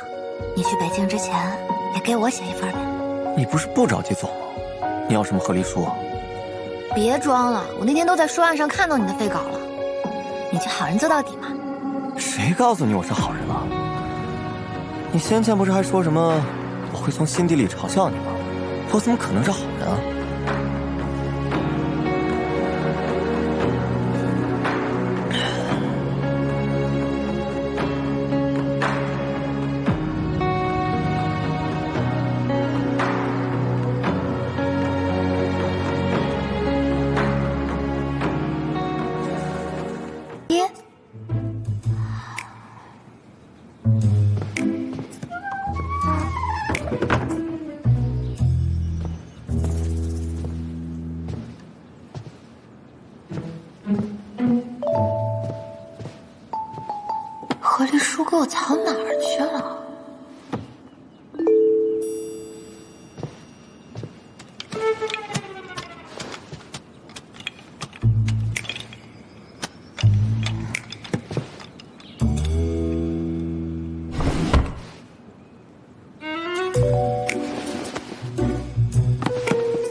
刚刚和阿茂干什么去了？比剑啊。你们俩？嗯。比什么剑？那最后谁赢了？你觉得呢？你希望谁赢啊？你一个北府统帅和阿茂比射箭，那肯定是你胜之不武。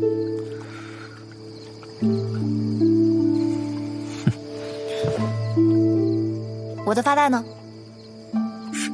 什么发带？刚刚在赛场上我给你遮眼睛的发带啊。扔了。扔了？谁让你把它扔了？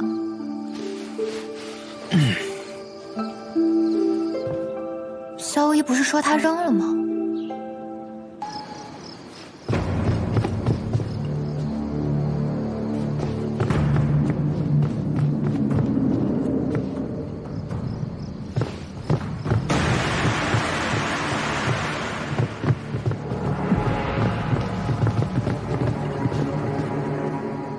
没有谢娘子下楼，我这边也没有发现地牢。公子希纳的这个小妾事儿也太多了，还让我们把一根竹子劈成100根竹子，分明就是在折磨人。什么律师，我看就是忽悠公子的。你们继续勘察灵凤铺内守备。东西给您送过来了，给您放在哪儿？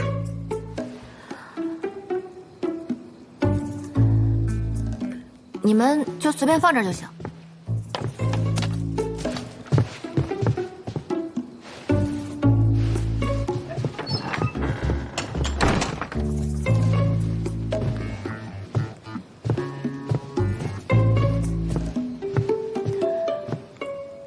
妙，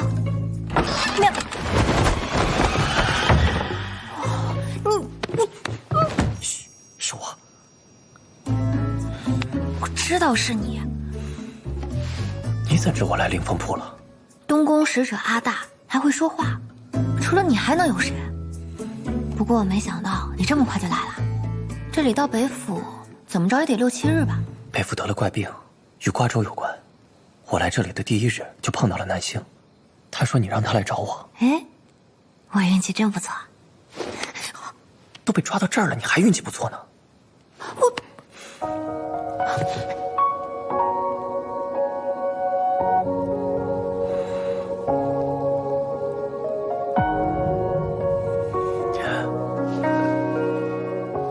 你是怎么骗过崔少安的？其实吧，一开始也没骗过去。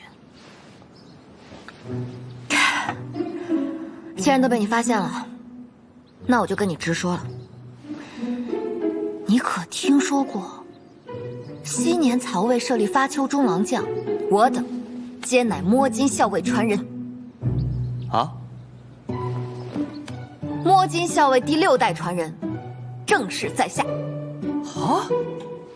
你不信啊？你也不想你们崔家的墓地被我们光顾吧？你爷爷的，你爹的，还是你的？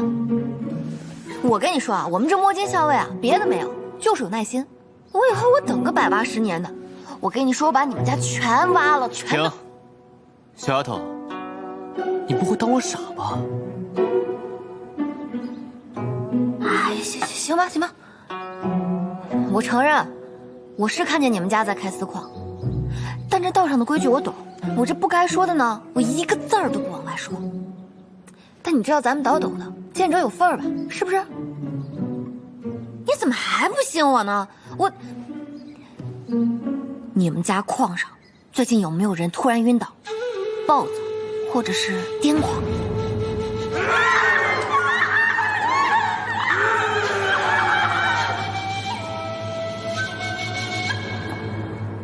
你是如何知晓的？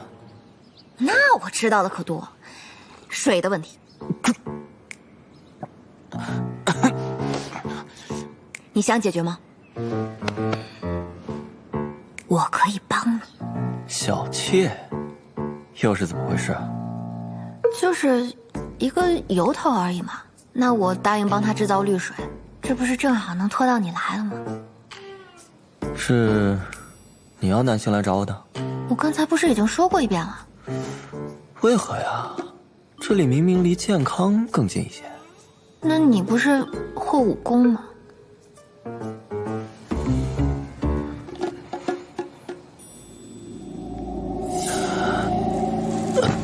你怎么了，小五一？上过伞。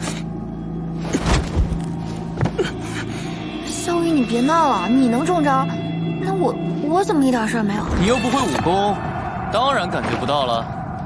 果然，你们认识。你不会以为你给我掰扯那些，我真的相信了吧？我就是想看看，你到底要玩些什么花样。但你别说啊，你说的那个什么绿水，哎，我真挺心动的。这个我真没骗你，这个绿水我真的会走。一个一个来，先这位，冒充东宫使者，身份肯定不一般。兄台，怎么称呼啊？小无疑。久仰大名，回来，连北府君都惊动了，那我凌风铺的秘密不就藏不住了吗？那就没办法了，只能杀人灭口。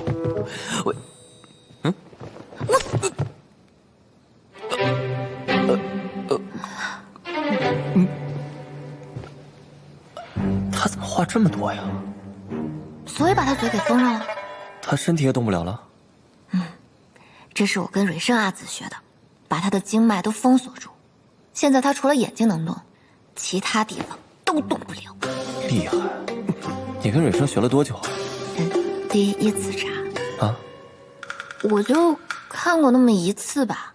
这要是扎歪了呀，可能会瘫的。哎呀，现在怎么办嘛？我撤了啊。等等，你知道凌风铺的矿山在何处吗？后山。但是不知为何，他们这儿的矿工招的都是女孩。各地统计流民，只算成年男性，女孩很能掩人耳目。是啊，最多也就落一个崔家公子的好色之名。你这针能管多久啊？不知道，但我看蕊生阿紫扎的时候，那只鸡躺了一整天。那就看他的命吧。走。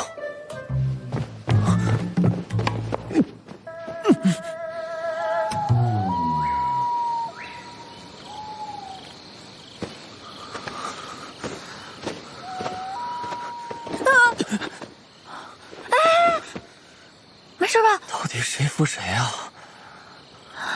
我的走，我扶你，我扶你。走走走。走。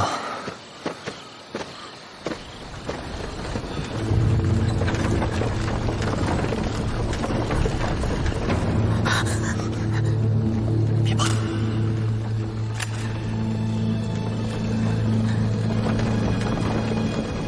开矿的确会死人，但是怎么会死这么多人？北府变质了，被矿水浸泡过的道会瞬间发狂，失去理智，像野兽一样想要伤人。矿水的确会让人发狂，失去理智，但是伤人倒是头一次见。这矿并非普通铁矿。先出凌风铺再说。啊！我扶你，走。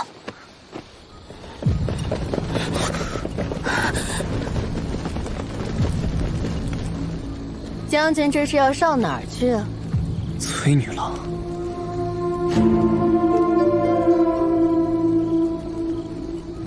原来她就是阿茂未来的妻子。飞一下，快！我准备好了。药劲儿没过呢，飞不了啊！啊！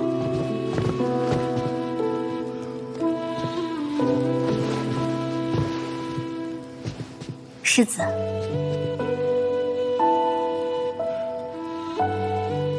他没事吧？女郎这是睡着了。世子小声些，女郎好不容易才睡着。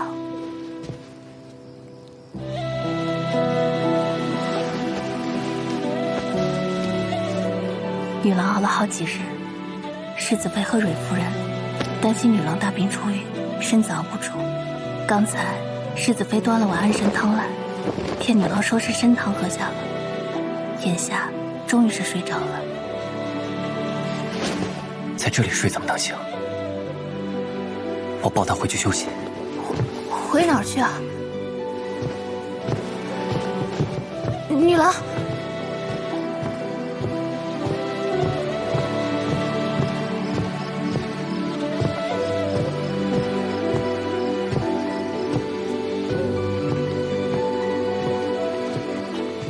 看来咱俩的赌约胜负已分，我要赢了？不对吧？我记得是我赌他俩，能成？你跟你夫君打赌总赢，是因为你输了就耍赖吧？我没有啊。成，耍赖也可以，学文或是学医，要不让子期都学吧？我觉得可以。哦，对了，你不是说世子给佳玉妹妹取熊胆受伤了吗？那她现在能抱人吗？放心吧，她不疼。也是。你说青龙喜欢的是偃月还是南星啊？我赌是偃月。还赌啊？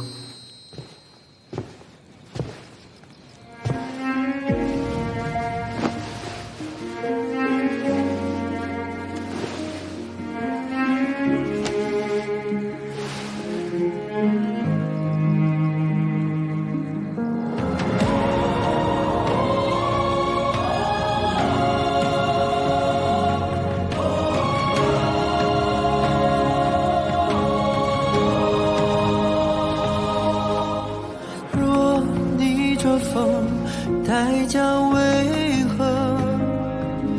沉溺着我不负承诺，将信念的痕迹重合。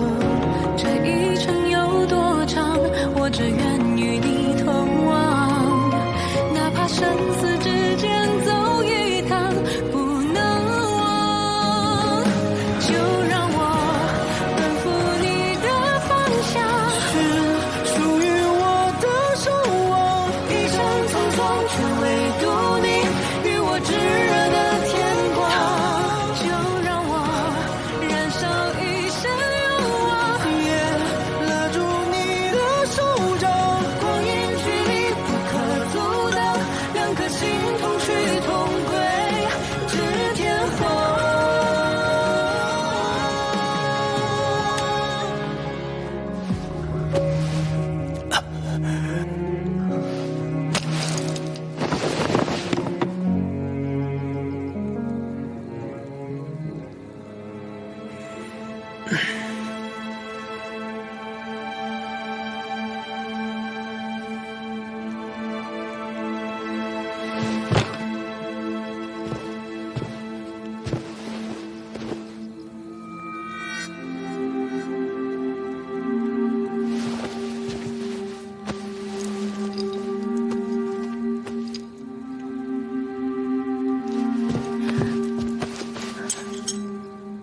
这枚缺骨令和我阿母的不一样。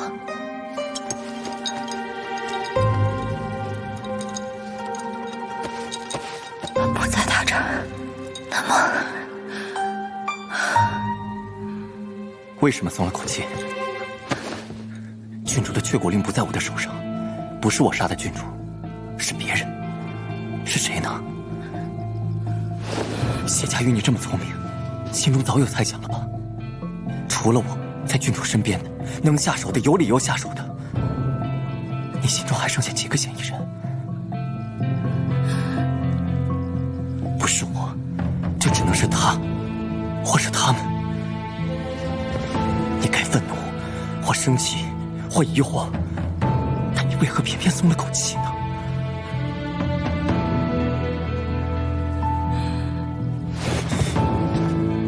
你不希望是我，是不是？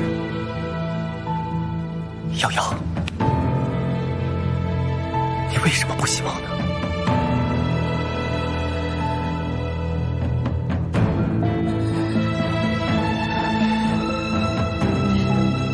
小无意，你还没有完全洗清嫌疑。你既然早知我目的，完全可以把我阿母的缺骨令藏在别的地方。你若怀疑是我，可随时取我性命。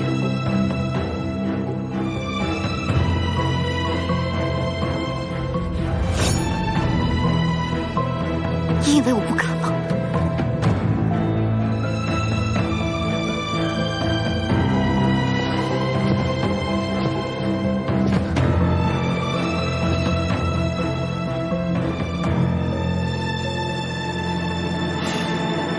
若我想此刻向你告白，你会不会觉得我是个疯子？你就是个疯子。谢佳玉，我心悦于你。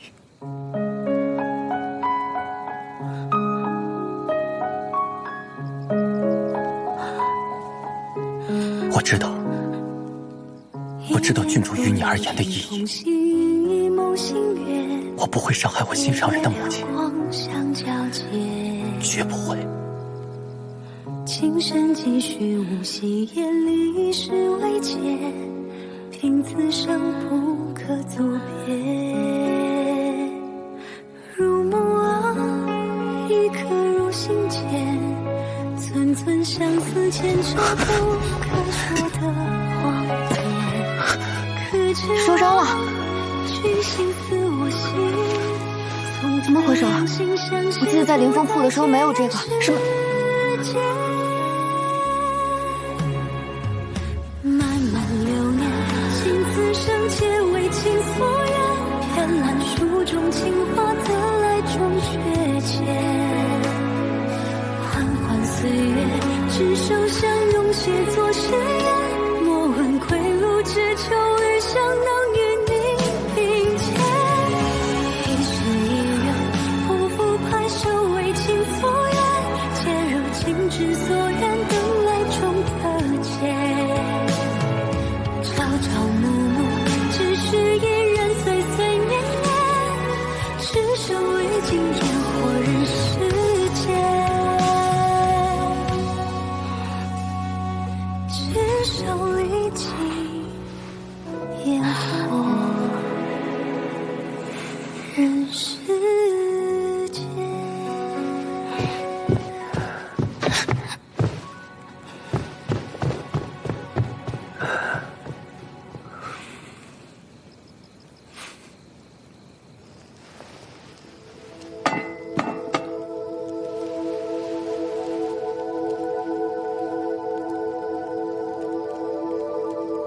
阿木，你若是在天有灵，就请保佑女儿早日找到凶手吧。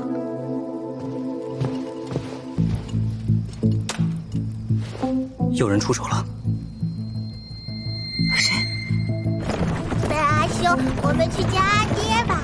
对啊，我们去找阿爹。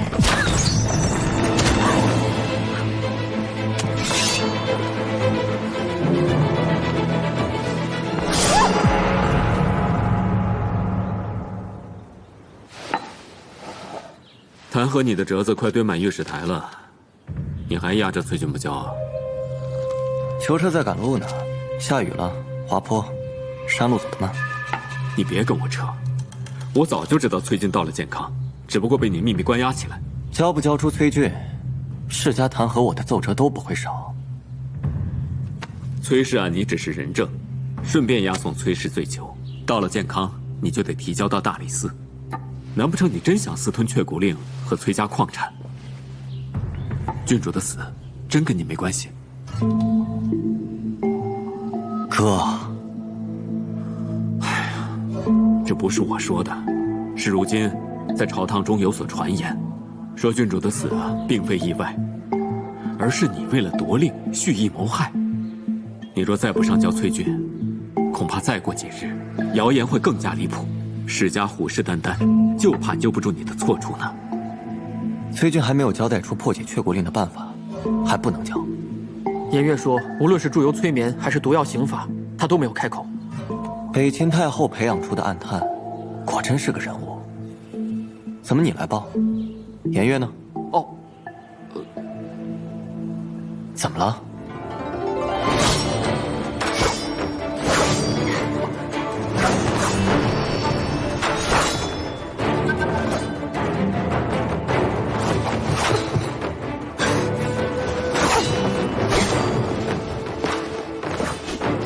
世子，怎么回事？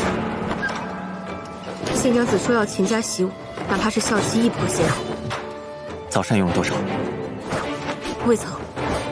谢娘子听闻世子早起练功实施空腹，便也执意如此。胡闹！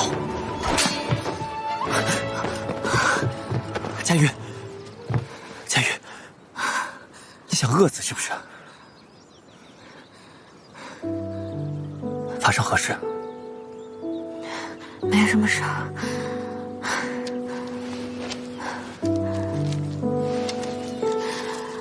来，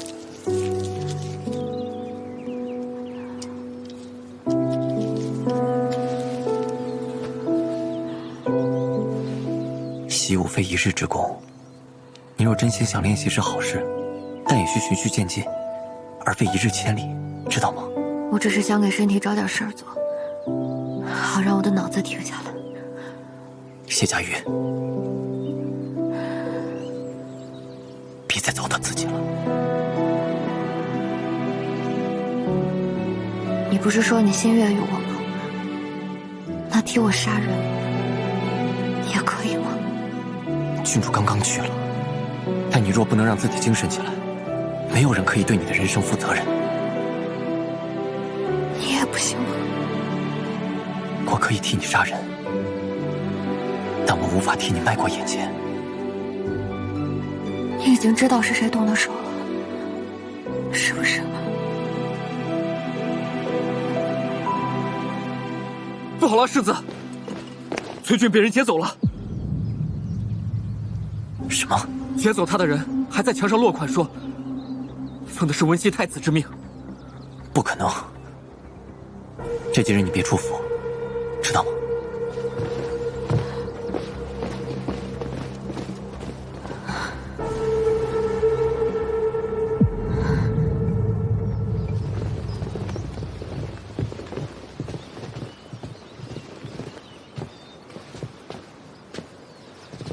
女郎，这些都是世子安排的。世子说，虽与女郎并非真夫妻，但礼法在先，郡主也算是他半个长辈。守丧之时，府里也该尽一份心意。全府上下已为主母服丧之礼，穿孝服，已经禀告过王妃，王妃也同意了。只是奇怪，世子既然有这份心，为何之前不派呢？之前是怕我不喜，今日又不怕了，为何？我心悦于你。女郎，奴婢觉得不像是世子做的。我知道不是他做的，是有人想让我认为他是为了缺骨令而下的毒手。文熙太子是天下人的希望，如今缺骨令出，文熙太子自然应当先逝。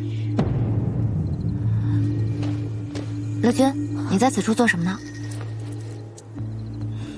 正要叫你用晚膳呢。啊，我耳坠掉了，就出来寻一寻。那找到了吗？啊。不过萧无疑和我阿母的确有事瞒着我，而我阿母的死也与之有关。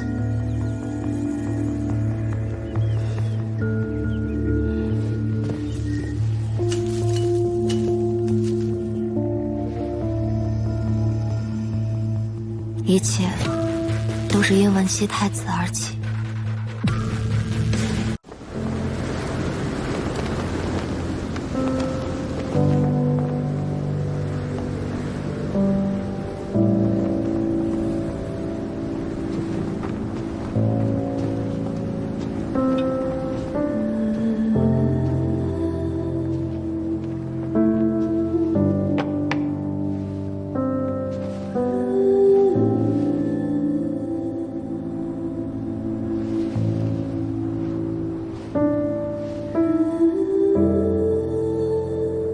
经过今日一事，也可以确定崔俊不是被谢太傅劫走的，否则他不会因为我阿母的一封信与我做交易。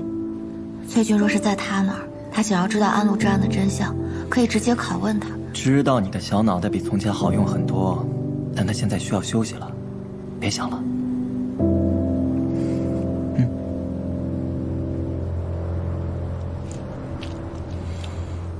吃。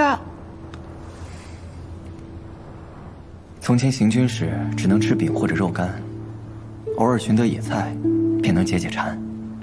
如今你胃口不好，守孝也不能吃荤，不如先尝尝这个。我以前也吃过野菜饼，就是从没吃过这么好吃的。青龙肯定不会做，你替我谢谢颜月阿紫。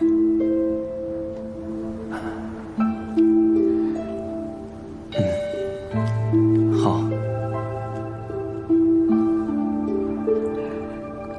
你是文熙太子，按照血缘关系来说的话，你应该才算是我阿母在这个世上最亲近之人。文熙帝是我阿母兄长，你应该叫我阿母一声姑姑。但比起我，你虽非郡主所生，但却是他真正的家人。哪用得着你说？亲缘只是人的来处，但并非归处。因皇室威压得来的婚姻，又为了连接世家与宗室，不得不为之，终究蹉跎了郡主和太傅的半生。希望你此番能为郡主求得自在吧。你倒是说的头头是道，自己也没好到哪儿去。什么？我说，如果没有人证，怎么能让杀害我阿母的凶手伏法呢？不是都在传我为了夺雀骨令杀了郡主吗？不。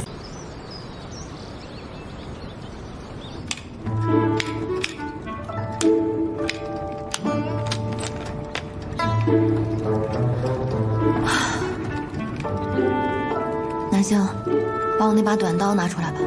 李郎，可那个是郡主留给您防身的呀。穷呀！你把这些拿去外面问问价，差不多就全当了。剩下的我再想想办法。若是把妙手抵了，好像也差不多了。世子当真不肯接吗？那也太抠了。堂堂北府统帅，他不是才抄了崔家的矿吗？那也是替朝廷封的，不是萧氏私产。不过我也没想到，萧无疑连5000两都不肯借我。我以为他至少……谢佳玉，我心悦于你。说什么心悦于我？罢了，人生还得靠自己。原架子，这王府借你的，你尽管挑中意的地方安置郡主。世子这些年南征北战，自己用钱的地方虽然不多，但是北府开销巨大，他那些俸禄都投到军中去了。靖安王府的用度都是我和王妃在指应着，实在指望不上世子和王爷。我掌管着靖安王府的账目，世子确实囊中羞涩，可向妹妹坦诚。那这些银子是？世子有一匹汗血宝马，听说是他第一次打了胜仗时王爷送的。那马血统纯正，价值连城。前几日我看着青龙把它牵出去给卖了，还有些田契铺子，加在一起就攒了这么多。世子连我一并瞒着，只让我把钱送过来。你知道近一年府里挂在世子名下最大的2笔开支是什么吗？什么？第一笔是你与世子的婚礼，一场注定被毁掉的假婚礼。那假戏总得做得逼真才能让人信吧。第二笔是你入府之后重修着藏风炉，这里原本只是一个安置杂物的空屋，废弃多年了。你没发现啊？外面那炉子也是重修的吗？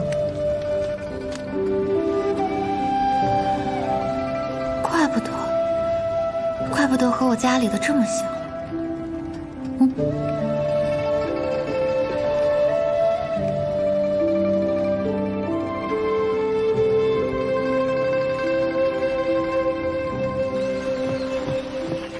夏无一，你的马卖了，利息却没拿走。这个青龙，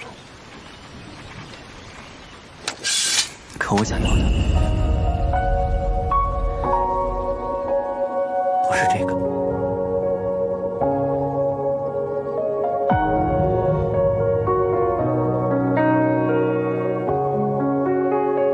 你想要什么？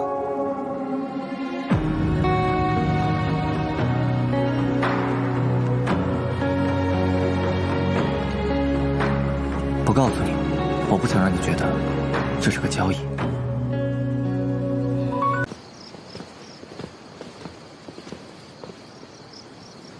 怎么了？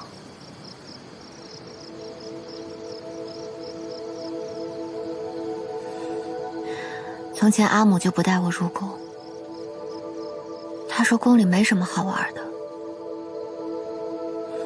今日是我第一次来，确实没什么好玩的。我以后再也不想来了。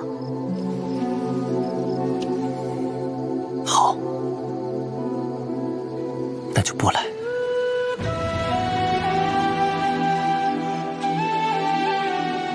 崔军的那枚缺骨令，你就这么给出去了？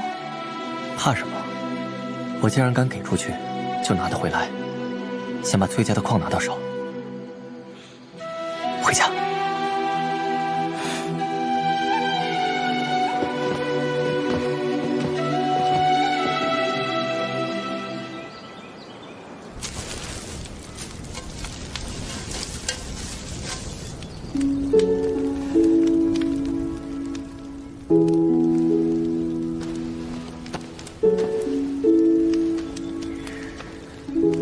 知道捉拿李乐君之后，才为郡主下葬，是对郡主的承诺吗？你说人死之后，魂魄是否真的存在？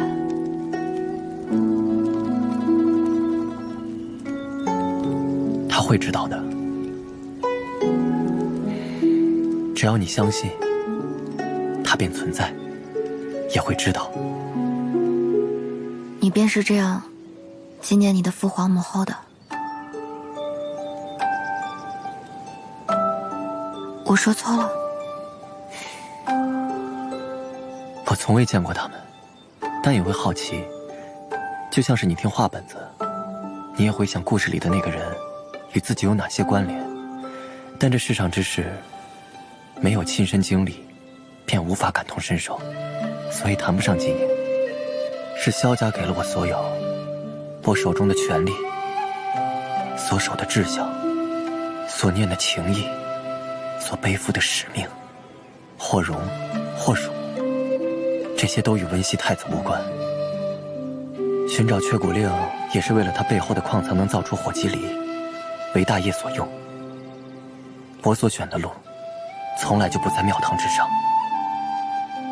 我只想做萧无疑。那夜，你看到我与郡主争吵，说的便是这些。我从未想过连累郡主。七月无疑，与此同袍。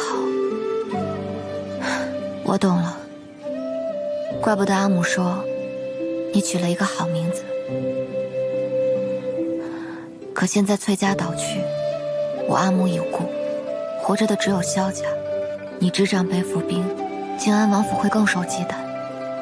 你的身份恐怕也藏不住了。要怕，应该是他们怕我会承认我是文熙太子吧。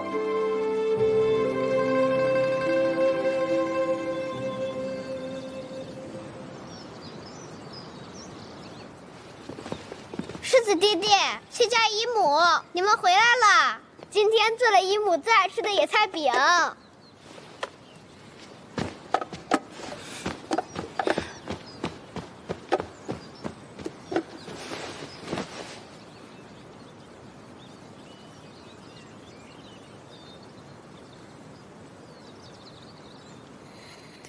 你的乌金剑我收下了，但其实我还有更想要的。你想要什么？你的勇气。勇气。善良心软，并不是你的错。不要因为曾经被背叛，就彻底失去相信别人的勇气。你还有新的朋友，也会有新的家。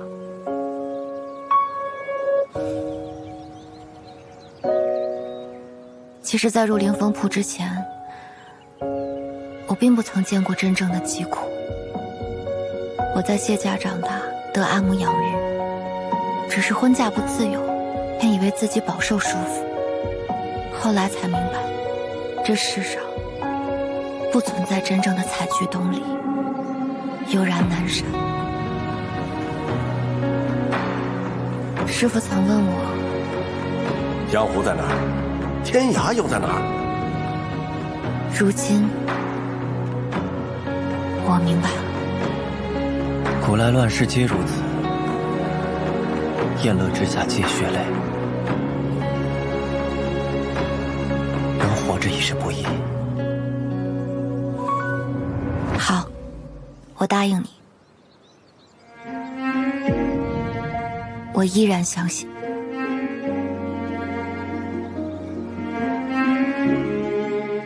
我也答应你，会帮你破解雀骨令的秘密，找出雀骨令和矿藏之间的关联。我也会帮你造出火击力。你知道你的承诺意味着什么吗？善良不是错误，但没有力量的善良不比软弱好多少。于一人如此，于一国也是如此。大业需要北府，否则和平就是空谈。而北府也需要火麒麟来震慑外敌，亦或是世家。哪怕它可能会带来无法控制的能量。既然言语苍白，那我们就用力量震慑。萧无言，让我做你最坚强的后盾。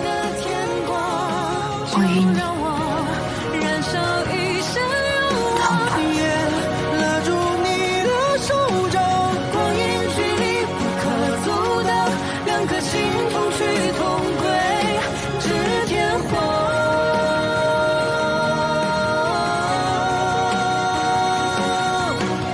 就让我燃烧一生勇往，拉住你的手掌，光阴距离不可阻挡，两颗心同去同归，至天荒。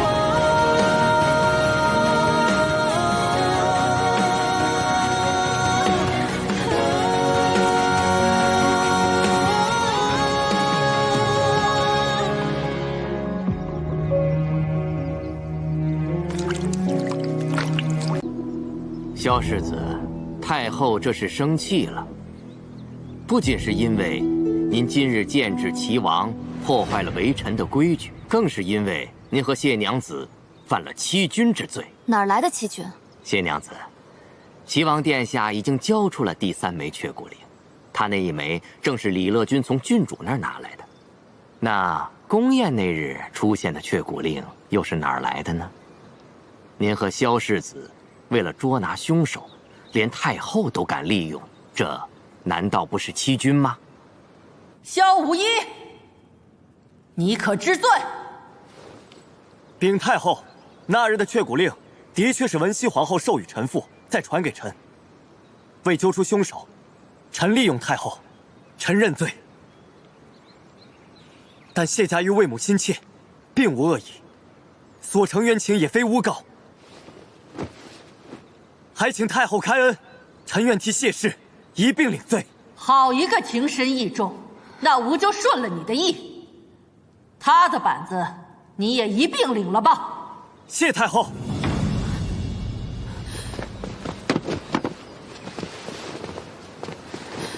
不行，我也要认罪。咱俩一人一半，你一个人挨打算怎么回事？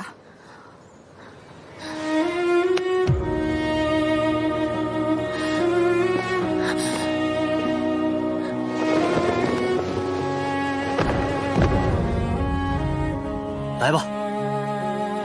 行刑。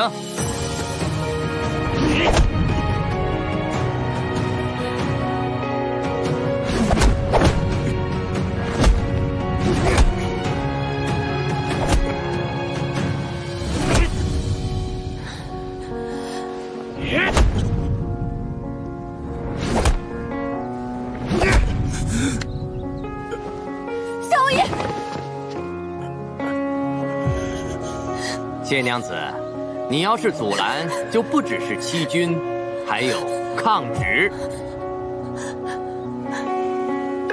继续。小无义，不要！不要！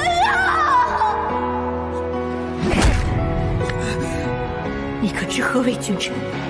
你本是君，你若不做这个文戏太子，不做建康宫的那把椅子，一辈子为臣，纵然手握北府，也一辈子受人忌惮，做任何事都会受人掣肘。坐上那把椅子，就能够不受掣肘了吗？世家掌兵，无论是谁坐到那个位置，都必受掣肘，所以我才会建立北府，建立一支不属于世家的军队。我要源源不断的寒门都有施展立足的空间，即便是世家永远无法被真的遏制，我也要为大义的朝局引入活水。我要做的事情有很多，但我所剩的时间不多。什么意思？九丈原，我受了伤，与寿数有损，老天没能给我更多的时间。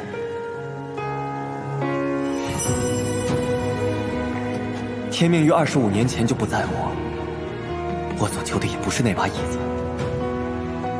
我若不想要一个身死道消的北府命，就必须要做更多的事，而不仅仅是站在那高台之上，与世家周旋。你相信齐王，愿意扶持齐王。或许他作为谢家瑜的丈夫，不够让郡主满意，但我知他心中有志。若有一天，你发现他不配呢？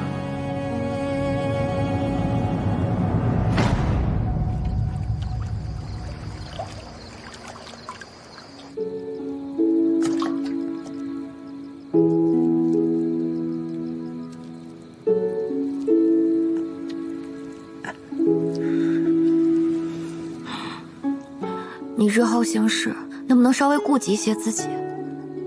今日竟然敢当众对着阿茂拉弓射箭，你心疼阿茂了？我没逗你玩笑。我也没捅你。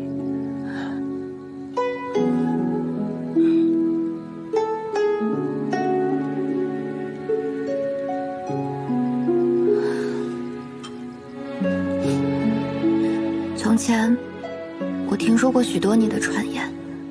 因为这些传言，我在入府之初十分惧怕你，怀疑你。若非后来我们一起经历过那么多事，我也不会重新认识你，也不会心悦于你。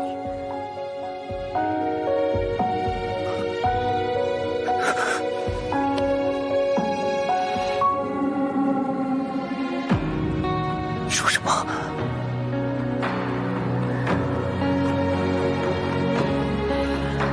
我说，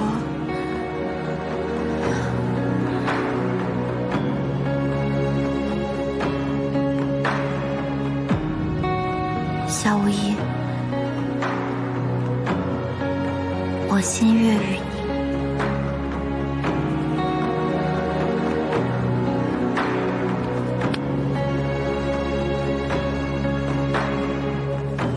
若只是同路人，路行岔口，还是要分离。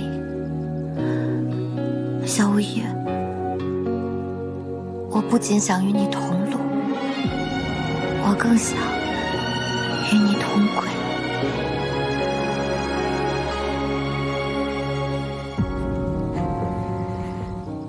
所以你日后行事，可否能稍稍顾及自身？若你有个好名声，哪怕你日后做了坏事，别人也不信，那岂不是更容易成事？你看看太傅，多会骗人。别人都说你聪明，我怎么就觉得你傻呢？朝堂之上，总有人唱白脸，有人唱红脸。我已经选一张很好的红脸，我不介意再唱一张白脸。那你可曾想过自己的结局？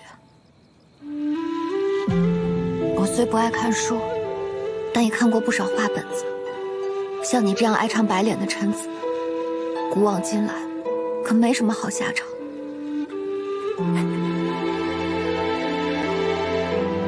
是，所以不敢奢望留你在我身边。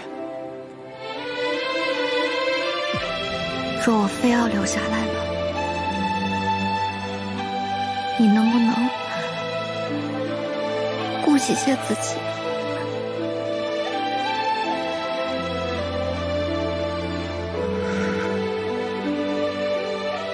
你让我把这里当成自己的家，你也答应过我阿母护我周全。可我知道你是怎么想的，只不过是安排180个护卫。若日后你或是萧家出事，便护送我离开，对不对？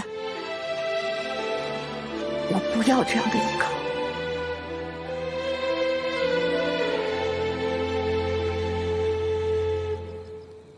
那你想要什么？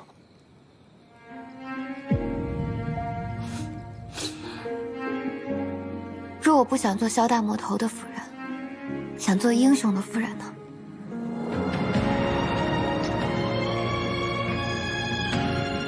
我要你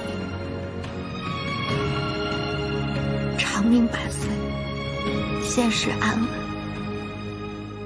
稳，清白传家，名满天下。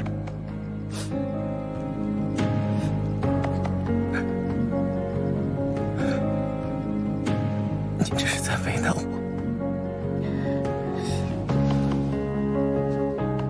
没错，我偏要为难你。你听不听？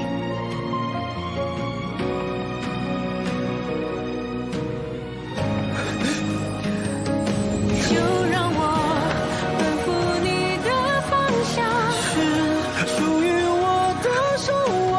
一生匆匆，只为渡你与我炙热的天光。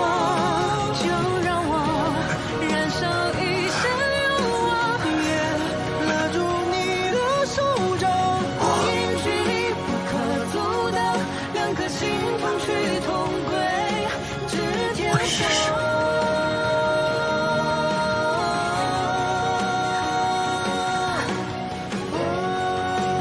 那我也答应你了，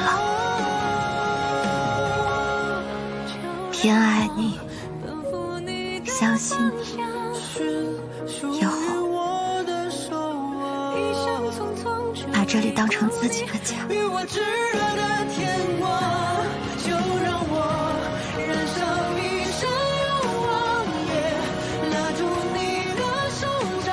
光阴距离不可阻挡，两颗心同去同归，立即承诺，无论将来谁再来抢，我都绝不会再放你走。拉住你的手掌，光阴距离不可阻挡，两颗心同去同归，至天荒。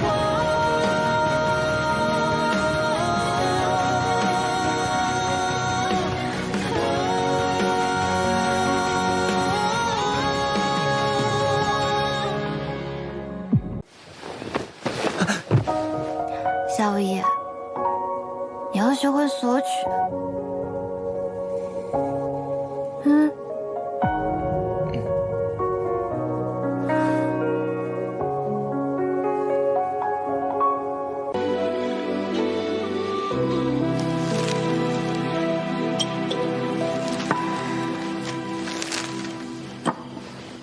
那你可曾想过，夏雨早晚有一日会知道真相，他会怎么想？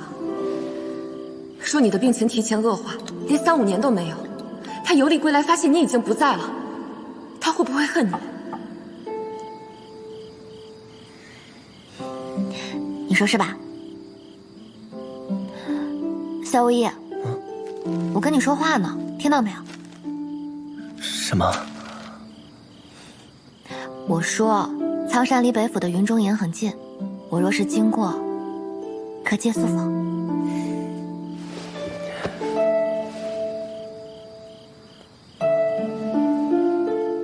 当然，如今你可是我们北府君属啊。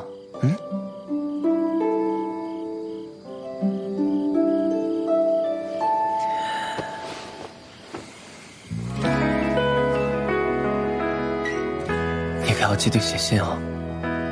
好好忙你的北府改制。我也会去找你的。击败北秦很快的，小无疑，相信我，我一定会为你和我师父找到矿藏，造出火麒麟。耳边是心跳的鼓点，如你奔赴而来的热烈，季节淋漓一场不负相约。这一路的收获越来越多，火麒麟的构造也基本完成。现在最大的问题就是火药的矿石。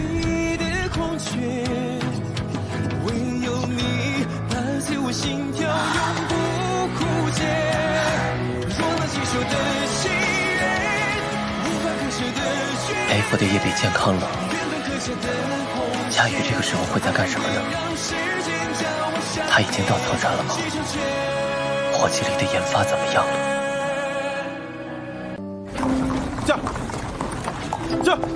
世子妃册封礼，这么大的事儿，阿毛也不提前商量一下。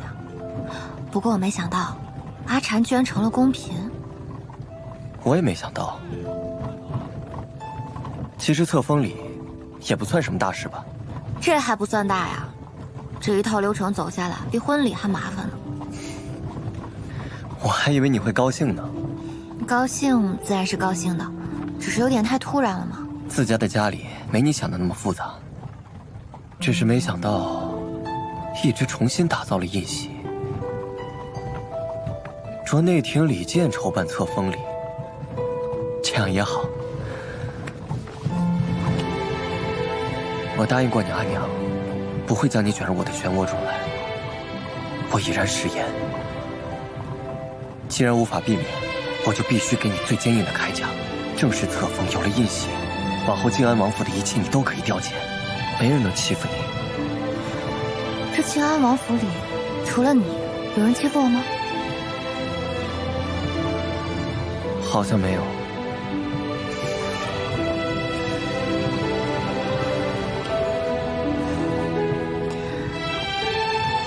小五爷，是不是马上要开始北伐了？我这收了2年家书，收的我都烦了。我要随你去北府。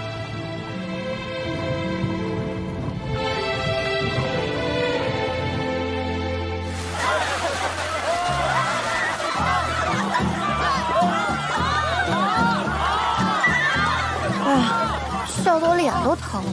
这还算多啊？也就是军中的一些家眷来拜年。可算没了，我还有正事要做。你有何正事？萧无一答应我随军了，我就是北府军中的军械督造。这下我的本事总算有用武之地。你要随军？那府里的事怎么办啊？女郎，我还得帮您管着妙手呢。好南星，你就别谦虚了。妙手能在这么短的时间内开遍大业，全是你和景兰的功劳。像你这种人才，不可浪费。冤家子，我这可不叫偷懒，我这叫识人善任。你总有嘴说。不行，我只是一介奴仆而已。奴仆又怎么样？我当年不过也是个屠夫的女儿，现在不也忝居王妃之位吗？母亲，世子妃看重你，你好好做就是。南星定不辜负王妃与世子妃的信任。母亲不觉得我是在乱来？元姬爱研修史书，蕊生善医，你喜技巧，演乐会舞，南星懂经营。我嘛就喜欢喂喂鸡呀，养养鸭呀。我们都有自己喜欢做的事情，各施所长，不好吗？走走走，一块用年上去。好，走走。小子心给我坐好。我这一整年都在外勤，也管不了你。你就成天上房姐了。是不是又想背学位图了？姨母，救命！好了，阿紫，子期说她知道了。你现在比元姬都还宠她，改明儿我送你去山里的学堂，不读10年不准出门那种。过来，别胡闹。父亲母亲，我回来晚了，差点就赶不上年夜饭了。不是说你粮道上事情多，今年不回来了吗？哦，我听说要举办册封礼，吴姨和弟妹都回来了，我这做大哥的怎能不回呢？都是自己家人，哪有这么多规矩啊？母亲，上次我瞧您那雍像坏了，我便托西域商人买了副新的，母亲试试。快快快！哎呀，瑶儿有心了。哎呀，快坐快坐。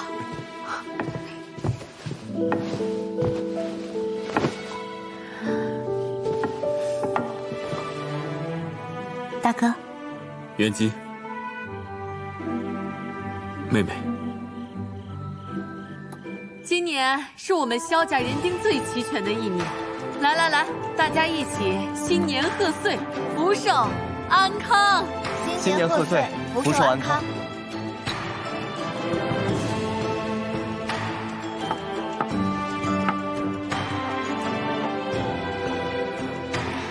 吴一之母亲最爱甜酒，早就在信中嘱咐我，待葡萄丰收之际，特意让我备好佳酿，一定要新年送与母亲。孩子们真有气。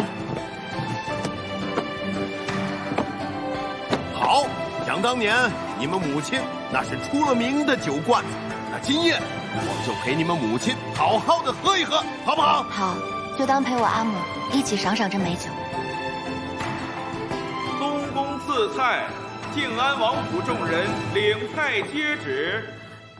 东宫令：岁祀更新，正旦召起。念儿等夙夜匪懈，忠勤可嘉。今特赐8珍玉石一席，名曰“天下归心，阖家团圆”。尔等当喜乎眷顾之意，屹立宫中，君臣一心。臣领旨。来来来，咱们接着喝酒。走。哎，那边穿黑衣服的，真不来一起吃啊？年夜饭呢？是啊，叶信大哥。我们女郎说了，让你同我们一同用年夜饭。别管他了，他是皇家营使，规矩是刻在骨子里的。翠萌，该回家了。来马场做什么？我也和大哥送了母亲雍像，你不要把你的那顶藏起来。我没记错的话，那应该是你自己打的赤狐做的吧？小爷，这样不好，特别不好。便是旁人送的180顶，你送的便是你送的，不是说旁人送了你便送不了。你听见没有？听见没有？好了，知道了。夏无野，你要学会索取。你知我决定将生死与共，笃信我不退避的执着。你知我愿陪你直到最后，燃尽心中烈火，是真如错。夏无野，你要学会索取。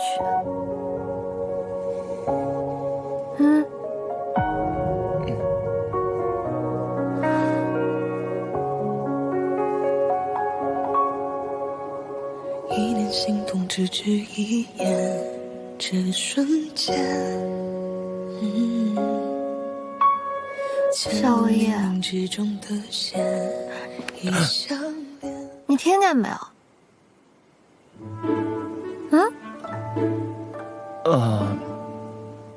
听见了。那就好。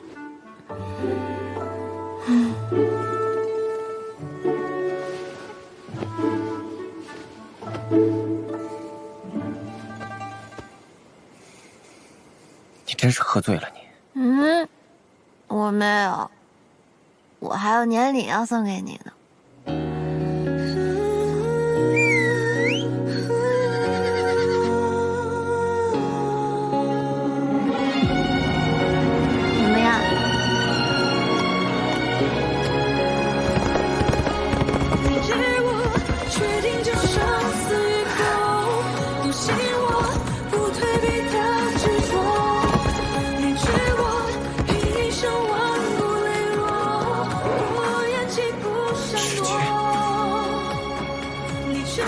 我的妙手不是很赚钱的，我就把它赎回来。你要上战场，就要配最好的马，还能带你回家吗？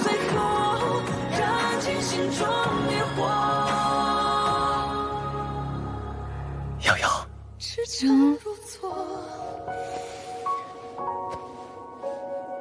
我会努力陪你过每个新年。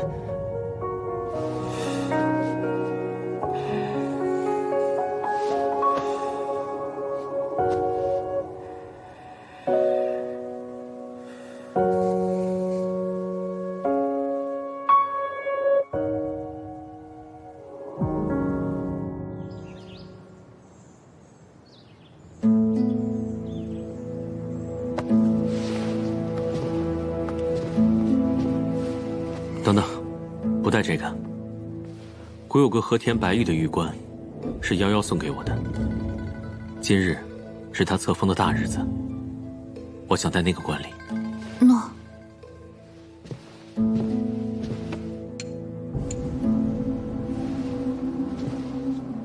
摆驾，静安王府。太傅，您听说了吗？粮道出大事情了。萧家贪污挪用修取款，用泥沙冲河沙，导致粮道坍塌，徭役死伤近百。县尉已经悬梁自尽，眼下愤民以治健康。今日来了很多人呐。是啊，恭喜恭喜恭喜啊！请。今日怎么来了这么多官吏的官眷呢？恭喜恭喜！是不是你叫的？怎么会是我？肯定是五一啊！也不是我呀，那是……哎呀，爹，您别操心了，五一难得摆排场，大家不得撑撑场面？齐王殿下到！殿下，殿下，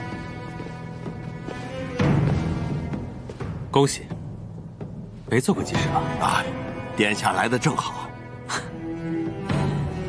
多谢。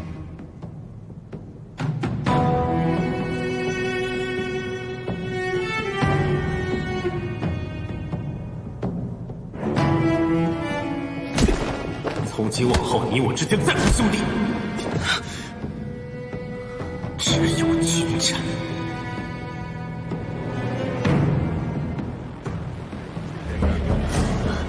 何人擂鼓？这是有大冤情啊！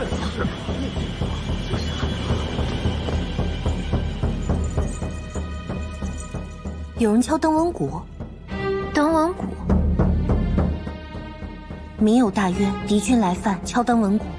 但凡敢敲响这冤鼓之人，无论上告是真是假，都要先受30大杖，以证明自己并非诬告。那岂不是非死即伤？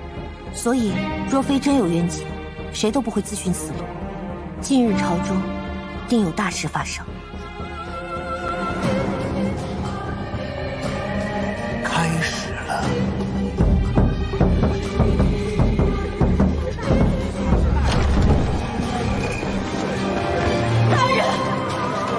这是要状告何人？要状告为府统帅靖安王世子萧无义、靖安王府粮道监修萧瑶。二人为我们伸冤呐！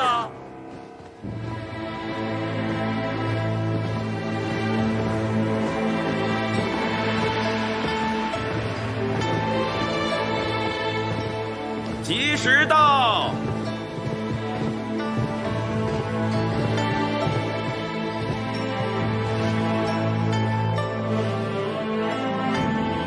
请监国齐王殿下授靖安王世子妃册宝，宣册封旨意。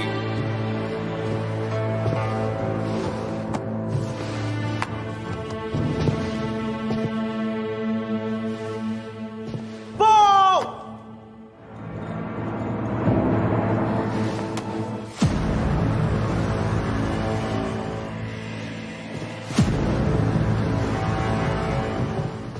罪犯萧无义、萧瑶何在？臣参见殿下。下官此次来，并非有意破坏世子妃的册封礼，只是登闻鼓响，依大业律例，需即刻扣押首犯萧世子及萧大公子。两位得罪了。放肆！今日册封礼，我看谁敢拿人？我廷尉府拿人，从来不会无凭无据。可惜粮道垮塌，死伤过千，民怨沸腾。据查，县令魏敏是世子亲手提拔的寒门，在他的家中搜出了与世子和大公子多年往来的书信及黄金1000两，更是从信中查出萧氏贪污修渠款、以权谋私的证据。廷尉，儿子有罪，当爹的也应该有罪吧？抓他们俩可以，但是必须带上我。我看你们谁敢！将靖安王、靖安王世子、大公子一并押入大理寺。臣领旨。命3司派员前往粮道彻查此案，若有冤，本王替他们做主；若无冤，本王也绝不允许任何人逍遥法外。靖安王得罪了，世子，请吧。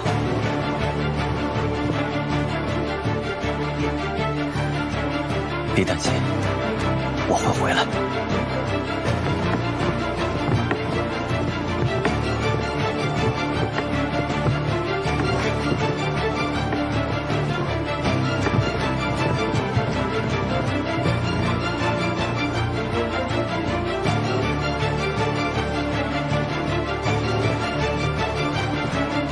请殿下赐册吧。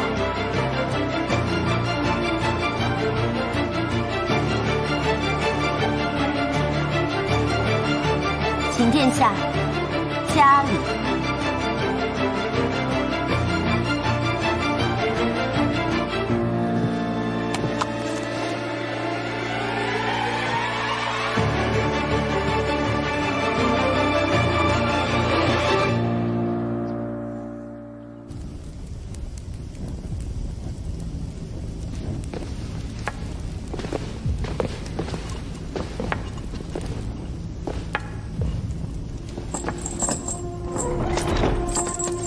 萧世子如此气定神闲，是笃定不会被下官拿到实证吗？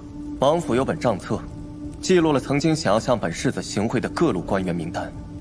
我已将名录抄录送入东宫，如今名录的底稿交给廷尉。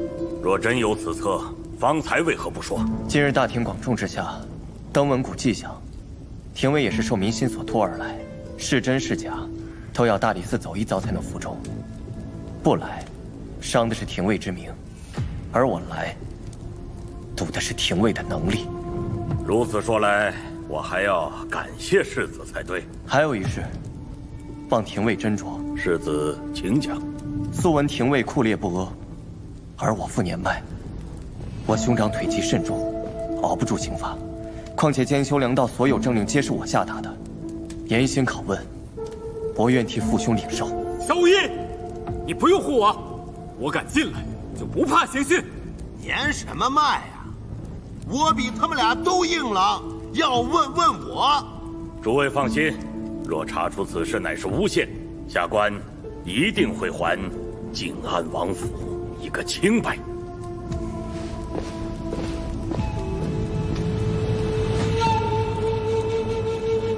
我既入狱，就是想看一看那背后之人到。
小无一，你骗人！你明明能看得见。这叫听声辨位。这2年我一直在练习，早晚有一天我会看不到，总不能一点准备都没有吧？松手，让我起来。你松手！小无一，血瘀会越来越严重的事儿。2年前你为什么不告诉我？你不仁，打算半路便丢下我，你不怕我反悔吗？那你还能退婚不成？反正和离书已经被你给烧了。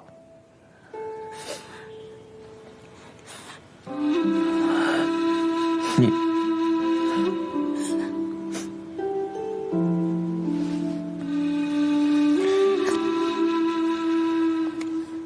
怎么哭了？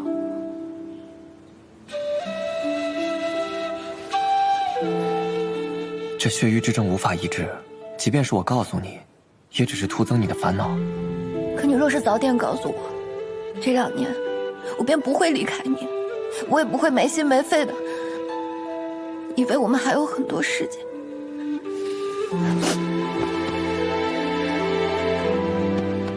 好了好了，这2年你跟随矿藏图寻矿，行万里路，见天地，见众生，将妙手开遍大业，助百姓民生，你可还畅快高兴？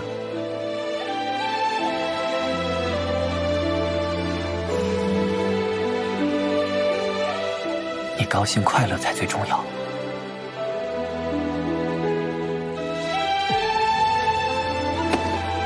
小雨，我告诉你，这和离书啊，我还没烧完呢，还剩一半。你要是以后再有什么事瞒着我，不告诉我，这世子妃谁爱当谁当，我不当。还想骗我，想反悔？我图纸，小五姨，你根本就能看得见。看不见。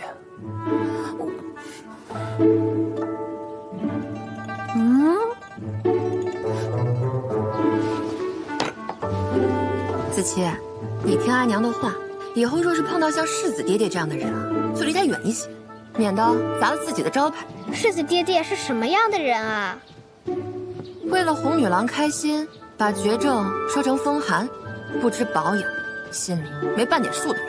可是阿娘，我以后不想学医。那你想学什么？我想学下毒。你再说一遍。我还想学家于姨母的机关之术，若是能将二者结合，竟然威力甚大。我那日还看见，哎，阿娘，手下留情！段子期，你给我回来！你以后少跟你家于姨母混，她那炼丹炉你要是碰一下，老娘剁了你的手！你看看，你都教了子期什么？明明是你不肯松手。这是什么？这是我为你做的路障，里面有机关，不用的时候就可收进袖内。不过你已学会听声辨位了，我看你也不学。哎，谁说我不要？谢家园。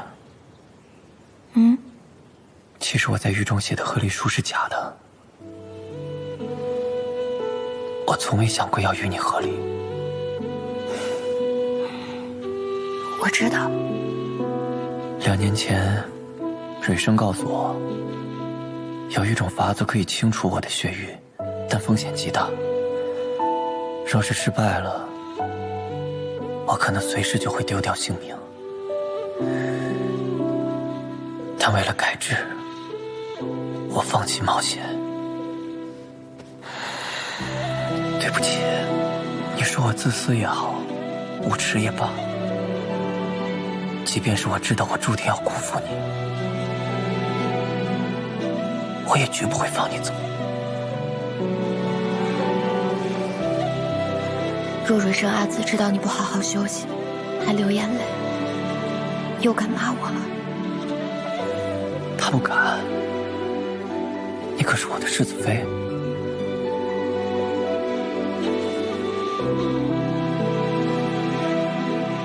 我从小就失去了亲生父母，阿母、太傅、乐君和阿茂，也都一个一个离开了我。我这一生，好像一直在学习如何与人告别。所以你别担心，我很擅长与人说再见的。就算真的有那一天，你离开了我，我最多也就为你哭1个月吧，不，3个月。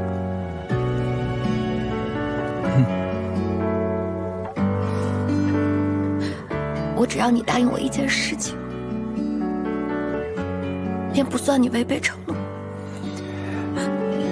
可以吗？说说看。3年也好，5年也罢，从今日起，忘记蕊生阿紫给你的期限。任何时候，只要你想着我还在等你，你能不能为了我多撑一刻是一刻？我们能一起走多远就走多远。我只要你尽力，我也尽力，我便不算你辜负。这3个月太短了，真的太短了。3年好不好？我死后3年，你就忘了我好不好？你就不能说你再努力一点，争取不死吗？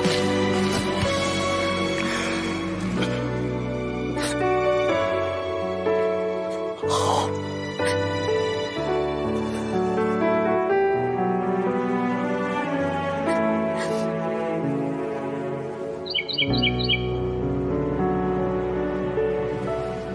放心，世子虽然不惜命，但我这个大夫还是很在乎招牌的。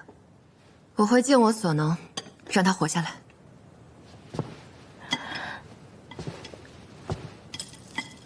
多谢阿紫。好在如今有你，我的胜算反而还大一些。可他已经拖了这么久了。生命是很神奇的，有时候求生之志比什么都重要。曾经我眼中的北府统帅萧无一，更像是一件冰冷的兵器，是没有生命的。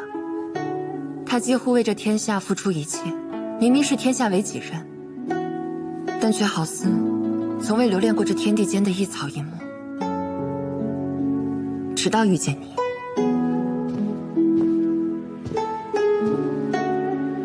有志之人贪生，殉道之人求死。佳玉，你一定要拉住他。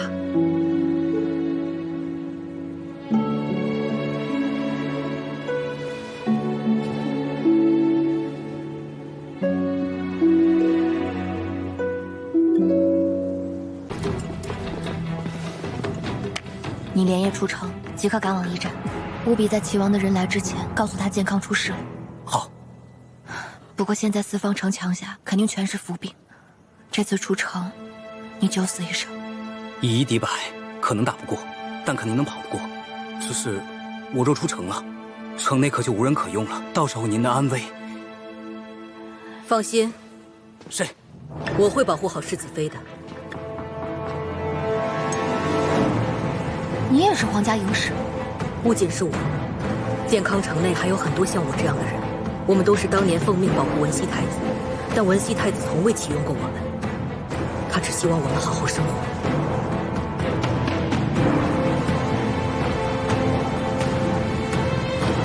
上！一行。世子，老王爷杀谢怀圭，被廷尉当场抓获。追捕途中，老王爷还重伤廷尉。齐王已经下令将王府内所有人统统抓走了。世子妃呢？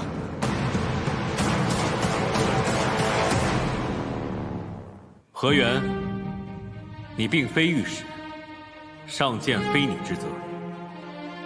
殿下难道忘了北伐之志了吗？放肆！莫忘你是何人之路。臣心不二，为天下见。萧氏执掌北府多年，战功赫赫，于国有功，还望殿下细查太傅之案，莫让北秦挑唆，离间了殿下与北府军心，误了北伐之战。巧言令色，罪加一等。30大板就在殿上打。诺，来人！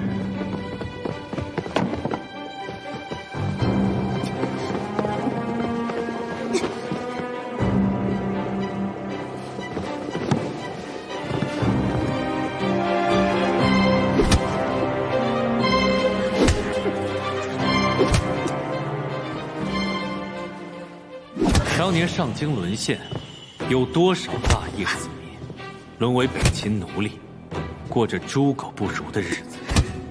20多年战乱不休，如今不搜捕靖安王，并非为了太傅之死，而是要拿罪臣之头为北伐祭旗。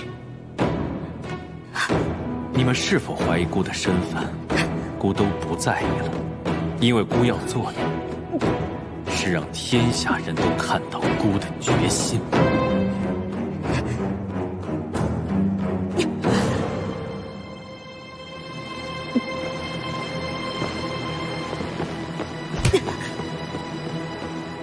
殿下，锦衣使送来密报。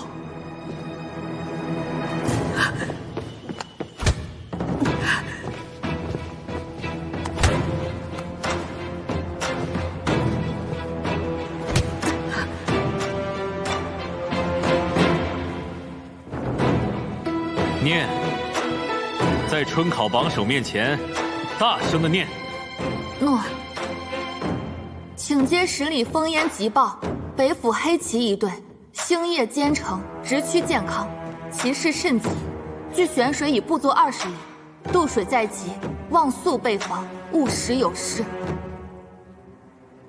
听见了吗？萧无一调兵回来了。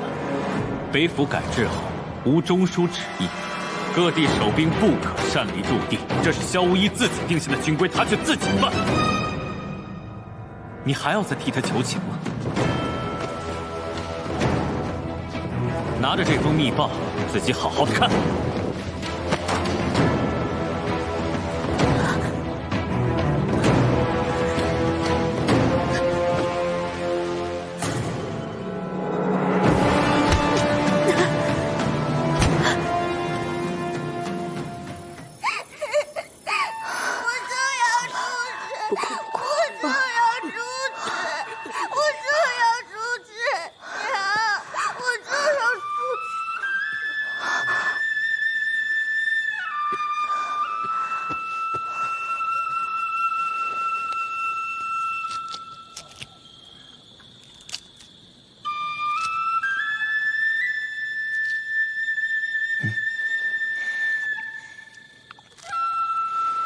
别怕，吃吧。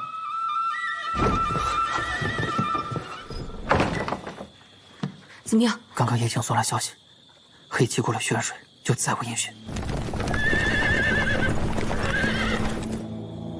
世子此次反击，必是血雨腥风。若没有十足把握，倒不如我们先回北京。回北京？那王爷怎么办？大公子怎么办？你若怕死，过去拼命。你。世子，这是冲我们来的。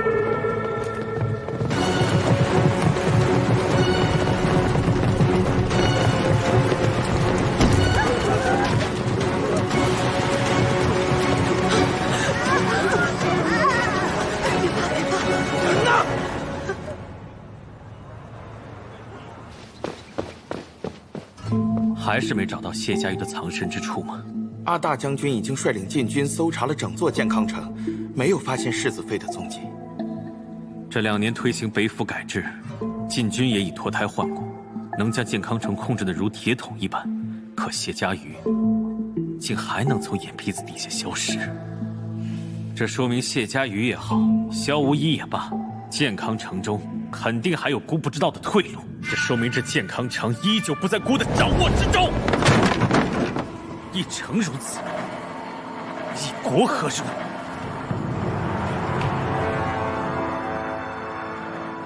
萧无一已回健康了是吧？是的。让景兰看好西月楼，看好妙手。诺。慢点儿。西月楼。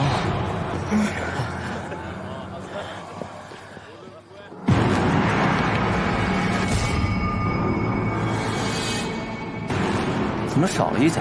这叫百鬼灯，有特殊的含义呢。什么含义？难不成还有警示之意？对啊，是有警示之意。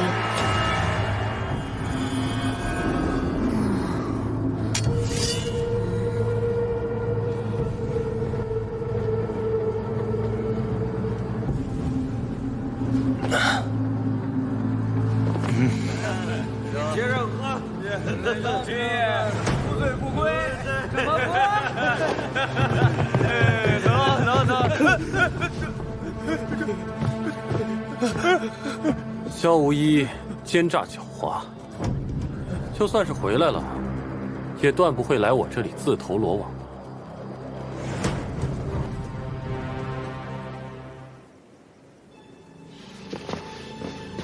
这就进了大理寺里面了。进个大理寺算不得什么。王爷、王妃还有逍遥，他们都在里面。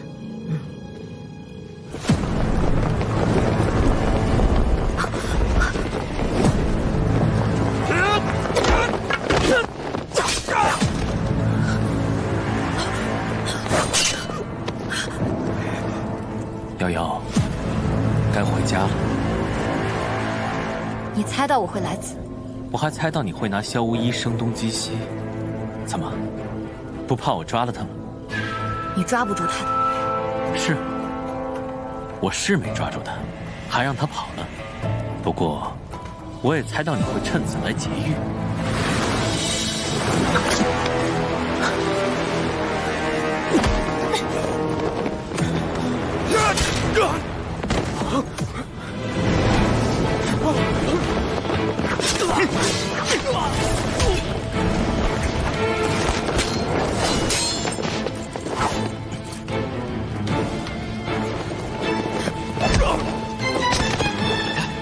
快走！走，刘姑姑。萧无一，你来干什么？我不来你就跑不了了。萧无一，你放了殿下！萧无一，难道这就是你所谓的一心只为天下吗？林茂，明明是你欺人太甚，你明知我阿父乃是被北齐人所害，却依然要借题发挥，趁机夺取北府兵权，诛灭靖安王府，你还讲不讲道理？这健康何时是个讲道理的地方了？你们刚才经过的暗道，还有那藏匿人群之中的高手，难道就是你们日后拿来跟孤讲道理的吗？萧无一，明日便是行刑之日，纵然你逃得过，他们仨也绝对逃不了。李茂，我对你已仁至义尽，再见面便不再留情。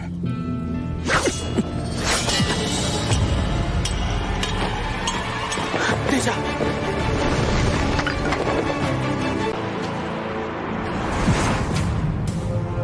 让开！世子若是迷途知返，或许还有一线生机。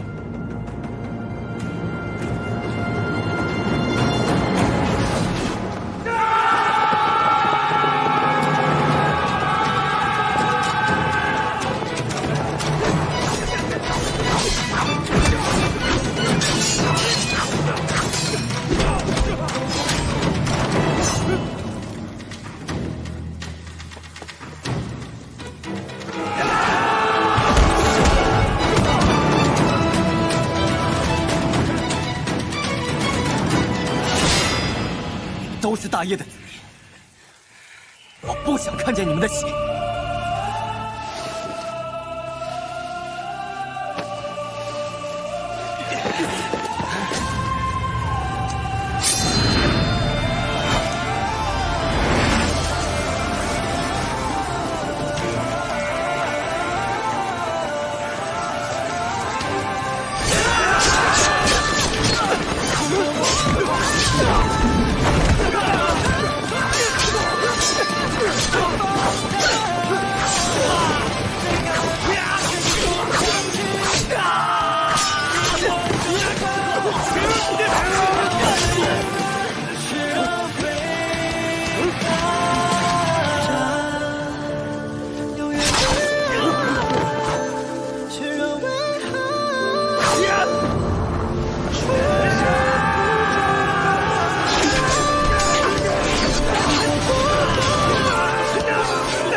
萧无义，难道你眼前的此情此景，就是你所谓的一心为国吗？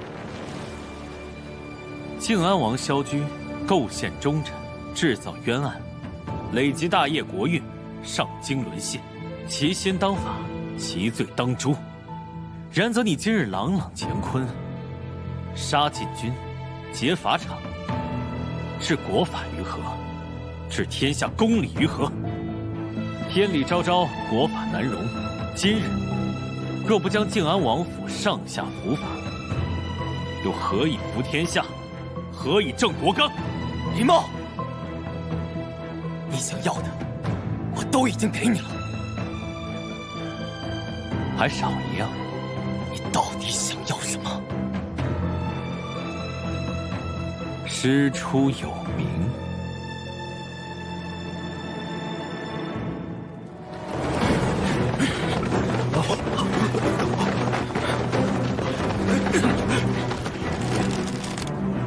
我最后给你一次机会，放了我家人。我乃当今监国，你们是想造反？陛下圣谕，朕统御万方，以昭明德，安陆冤案真相大白。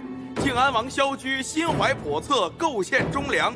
今日萧氏一门皆已伏法，特命萧无一即刻缴械认罪，务实振兴，勿使天下百姓再受战乱。北府黑旗，还不快拿下罪臣萧无一！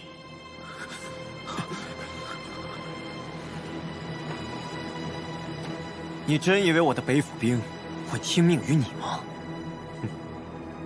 那就试试。拿罪臣！这颗很讽刺了。你曾呕心沥血推行北府改制，甚至不惜将一人一族之私兵改为天下一国之兵，此乃何等气魄，何等胸怀！但你绝对想不到，你呕心沥血打造的北府军，总有一日会对你刀剑相向，反杀你。韩茂，砍！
放了我家人！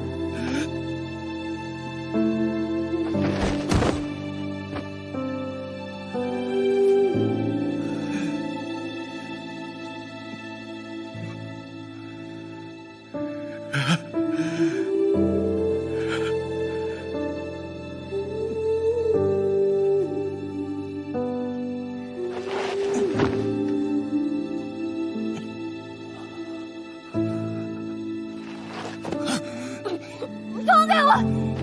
你放！萧无一！还要还给我！萧无一，放开我！林某，你这个疯子，你让他们放开我！萧无一！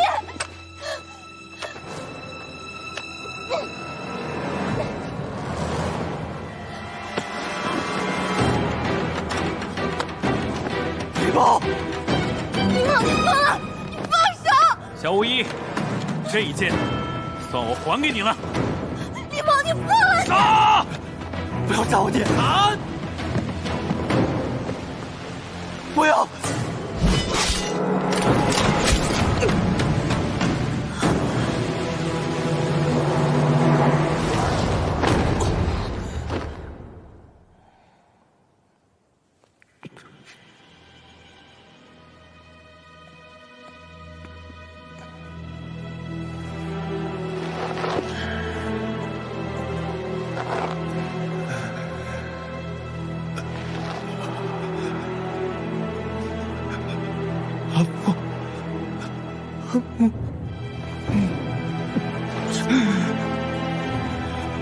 李茂，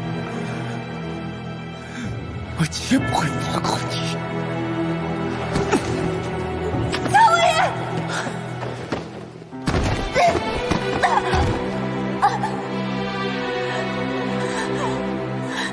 瑶瑶，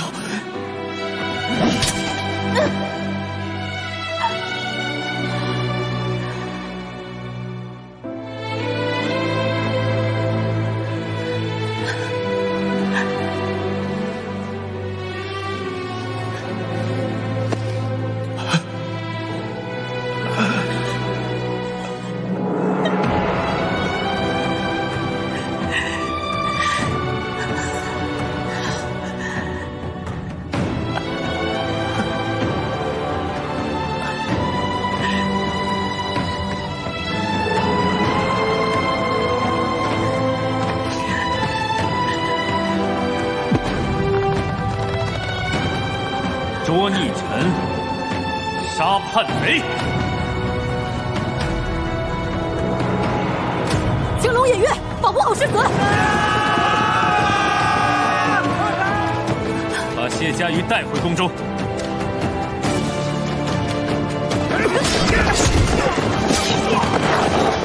师哥，唐王爷！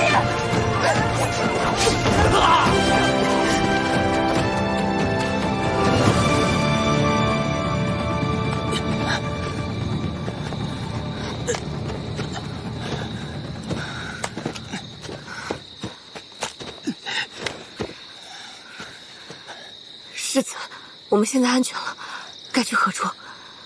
回北京。小心！圆圆，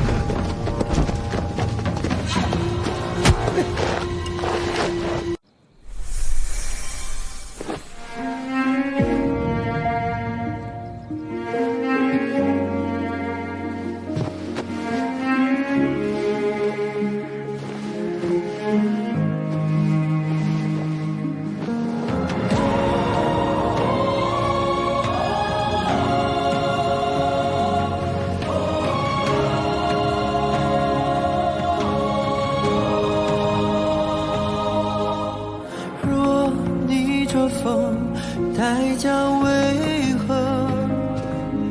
是你知我不负承诺，将信念的痕迹重合。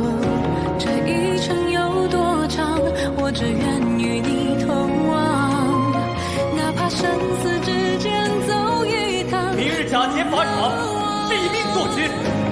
此局若不逼真，难取信于北秦。你们要对我下死手，我也不会手软。我会尽力保存诸位性命，刀剑无影，也难保万一。若有，世子不必多言，在场来我们死人的。此局若成，至少能帮北京10数年安稳。我一定要为世子手中刀。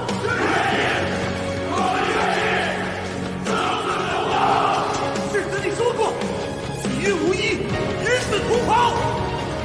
好。一个喜悦无一，与子同袍，那便同生共死。死，说不说？英王殿下到。好一个忠心耿耿的小姑娘啊！昨夜抓了你们一位故人。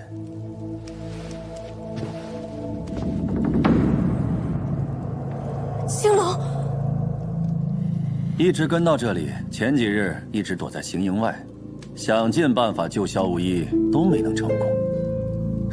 昨夜就落网了。你既然活着，就好好活着，那许什么死？魏父没有逃兵，你和世子在此，我不来救你们，自己逃命，还算什么兄弟？要是怂了的话，就让我跟世子直接去北秦好了。别吵，怂什么？我是怕抽不中，又让你把大显身手的机会给抢了去。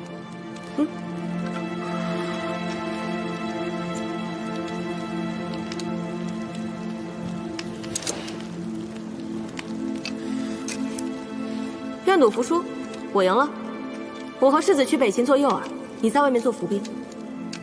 其实也用不着选，就你这脑子，怎么和鹰王周旋？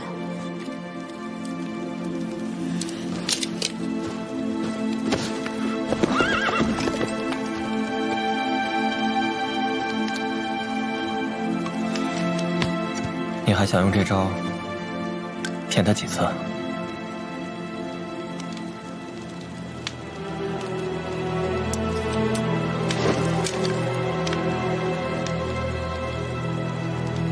希望不是最后一次。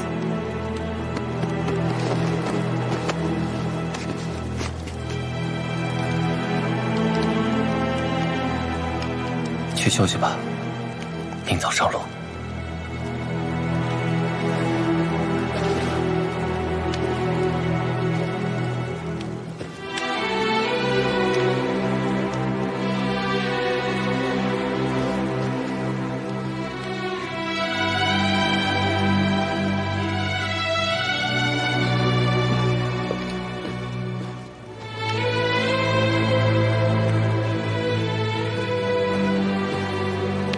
世子放心，我会设法多营救几次，再被抓，这样便能多几分可信。别把命折了。折了也没事儿，死谏之际，怎能不死人？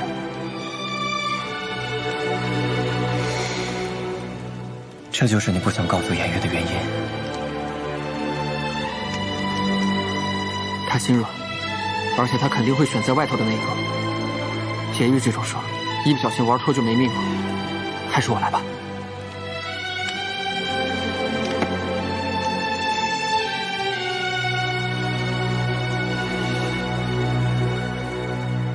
二人情深意重，最适合行训了。偃月姑娘的忠心，本王见识过了，但是自古忠义难两全。哎，小伙子，你想不想知道他是否心悦于你啊？我可以帮你。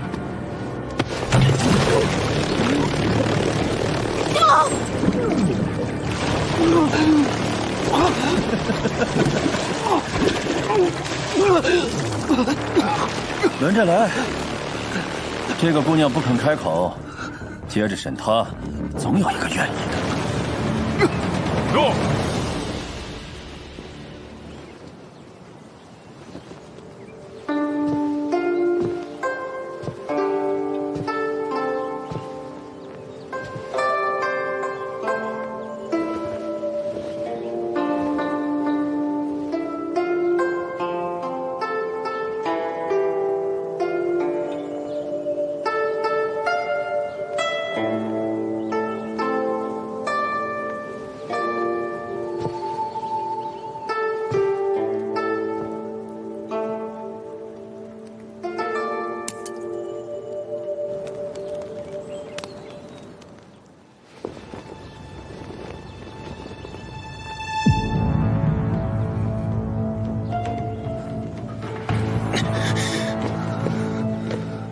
世子瞧瞧，他们二人如此情深意重，才熬了2个时辰，就画下了这张北境防御图。你这个人一点情分都不讲啊！你一个丧家之犬，他们追随你不离不弃，难道你一点都不感动吗？他们的命，不比李茂的更值钱？我背负将士舍生忘死，就是为了护卫百姓。你要我为了他们的命出卖大业，放弃北境百姓，莫连羽，你何时变得这般愚蠢？世子既然提到百姓，好呀，来人，把百姓带过来。走，快点，快点，快点，老婆，站起，快点，快走，快走，快点，快走，快点！今日天色正好，海不穿杨的好机会啊！当年在健康我输给了你，今日咱们再比一场，我要是又输了，我就放了青龙和偃月。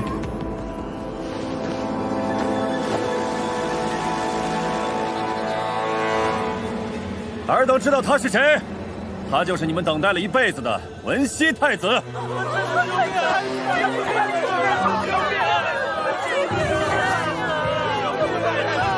这些年不仅是在你们南叶，连上京也到处流传着“却骨出天下定”的传言。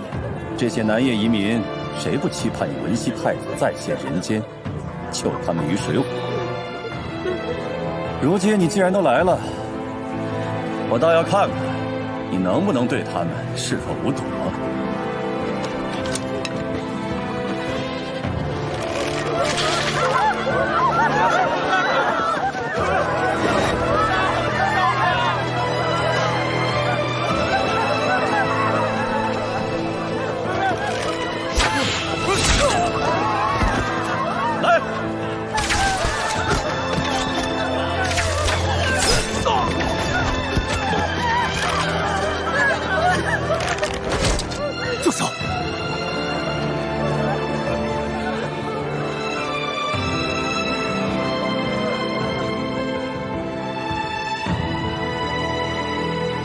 这萧无一画的防掠图，跟青龙偃月的不一样，究竟哪个是真的？试试不就知道了。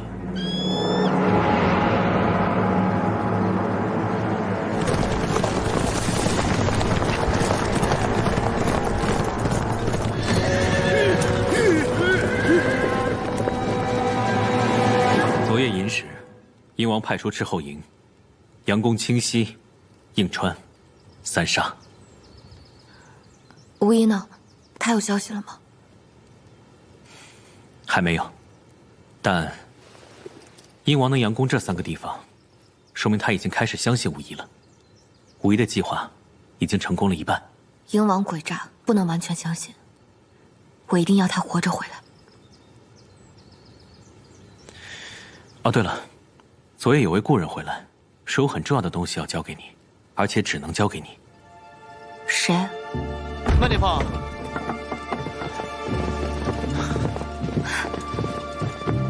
蔡少安，你怎么样？幸不辱命，找到了。正如你信中所说，不是矿石，乃是浆状之物。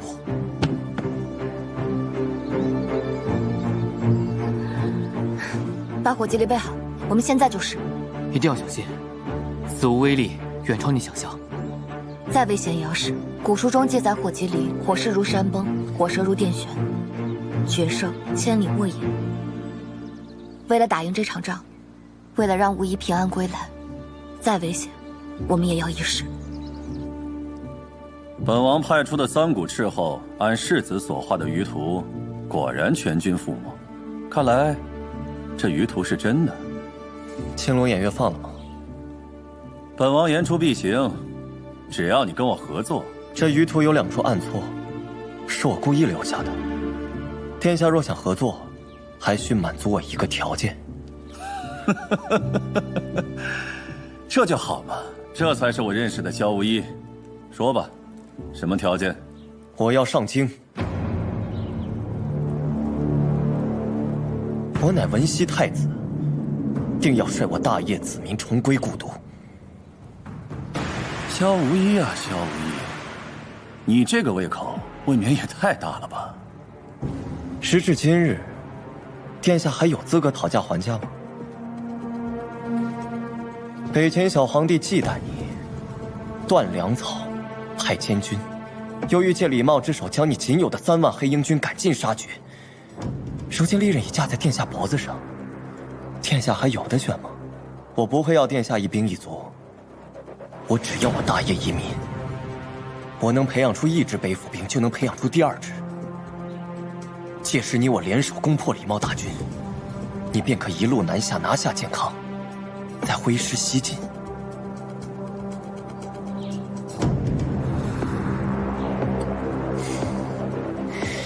怎么被我说中了？殿下最想要的，不就是西周之地吗？殿下，外面来了名女子，自称是萧无一的世子妃。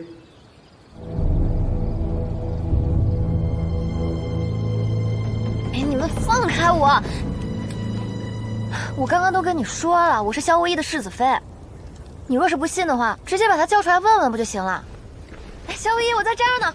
萧无一，你看他，你放开我吧！你让他放开我！夏无义，你来做什么？我来跟你同生共死啊！夏无义，我可是在北府军营里面放了一把大火才跑出来的，你就这个态度，枉费我为你哭了那么多天。谢家瑜，别来无恙啊！看来你对世子还真是一片痴心。放人进来。诺。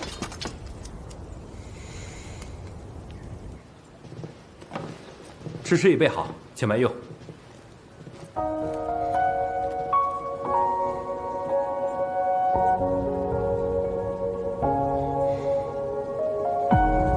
夏无义，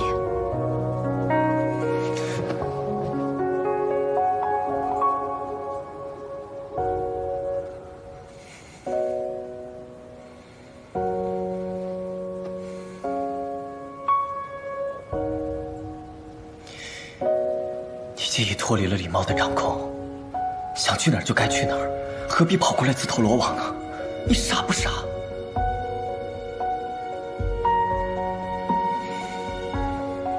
你知不知道，你但凡踏入此地，再想出去就难了。你还要我同你说几遍？我是来与你同生共死的，听明白了？不过，你若是介意李茂强行娶了我，那我现在就走。你胡说八道些什么？那你怎么一个笑脸都没有啊？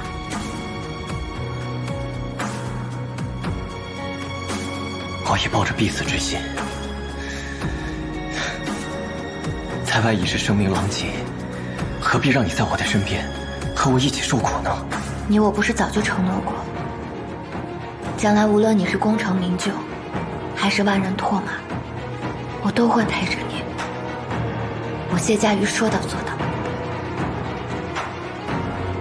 夏无义，夫妻同命，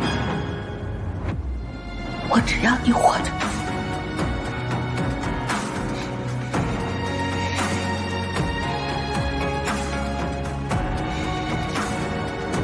哪怕众叛亲离，有你在我身边，我夏无义。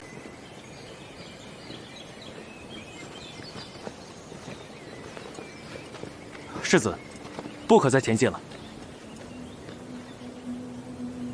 我知道了，你们先回去吧。怎么？难道世子的话也不管用了吗？你们殿下可说了，世子乃是座上贵宾，你们却天天监视，难道夫妻之事也要听？退下。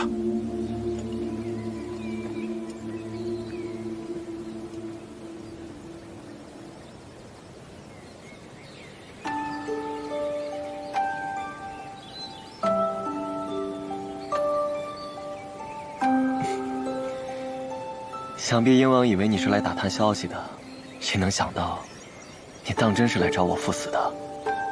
那你的意思是我还来错了？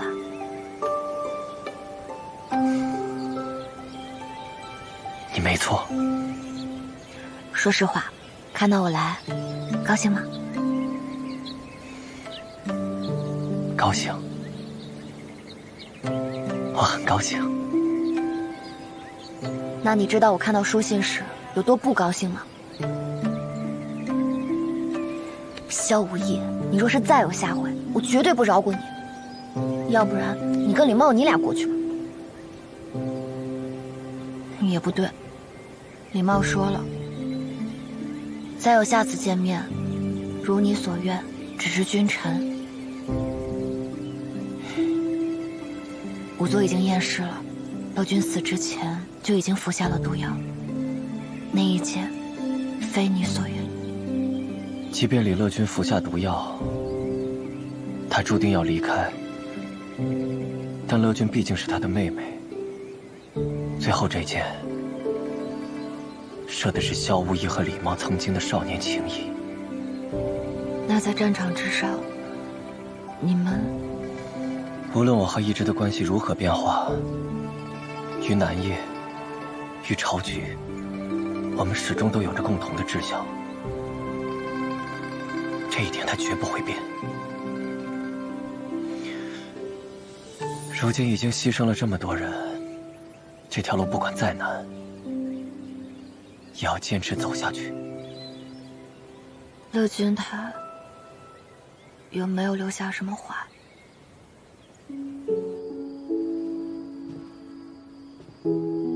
若是有机会，请帮我告诉佳玉，乐君此生没有做过后悔之事，是怨是恨，皆甘之如饴。陆行争点，只是遗憾，大业的山川湖海，不能随他一起去看了。叹什么气啊？没什么，就是希望再回到健康时，还能赶上千灯会。人生之路便如行舟，乘船之人来来往往，而有些人注定只能陪你行一段路，时间到了便会离开。总要学会放弃。道理是这个道理，但是我不想听任何不吉利的话，今日不听，明日也不听。小五一，你把手伸出来。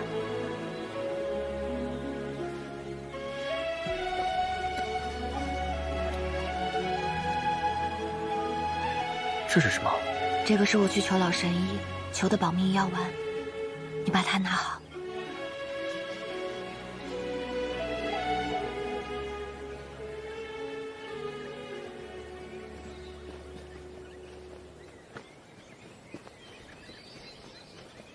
怎么这么多人？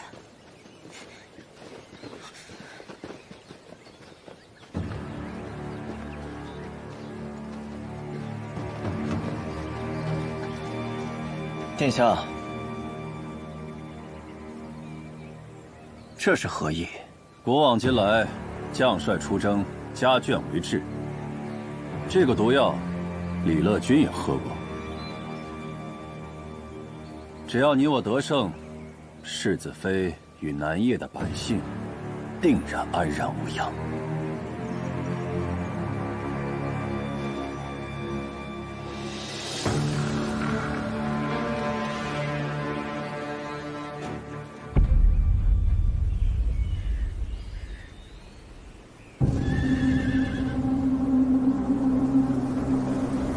殿下，此地四面环山，仅有东北方一条小路。若北府军阻断此路，此地乃是绝境。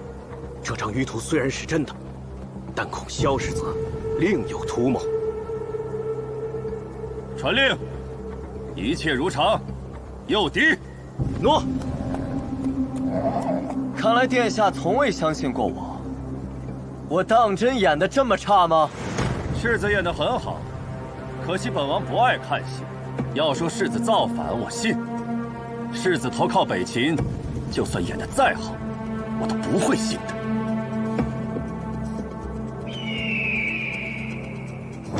我的人都到了，今日就是北府的死期。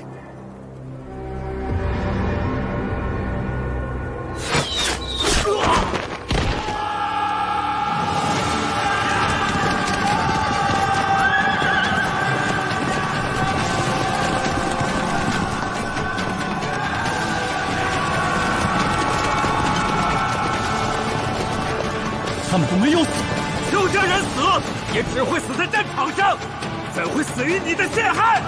所以从一开始都是假的。北府儿郎，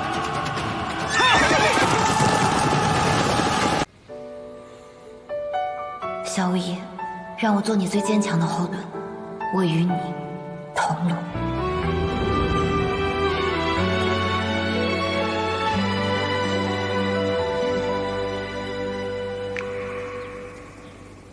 萧无疑，我不仅想与你同路，我更想与你同归。时间忽然一瞬停息，太孤寂，用1000年换来的失去，若我能抛开这颗心，你可愿再一次联系？苍穹周边，命运将我撕裂，却毁不掉一颗思念。踏上太远，重逢你的那天，我怕你会忘却。我不怕人生完结，只怕你会走远。我离开你世界，只剩永远。哪怕心跳终会理解，至死甘愿。我只盼这人间成全你我的缘。把瑶瑶还给我！萧无言，萧无言，夫妻同命，我只要你活着。有你在我身边，我萧无言也不算白活。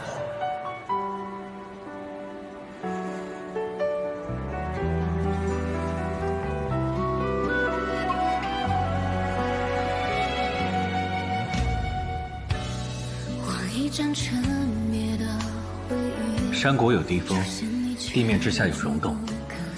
萧无一重伤时，恰好坠入了地洞，死路反成了生路。只是发现的时候已经太晚，他几乎没了气息。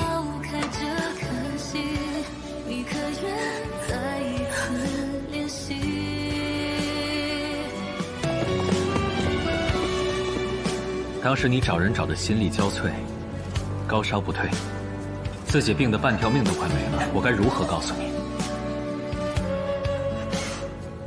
况且那神医的治法也太奇诡可怖，我和逍遥都没抱希望。与其让你知道他是被人开膛开颅而死的，我想他更愿意让你以为他死时仍是个英雄。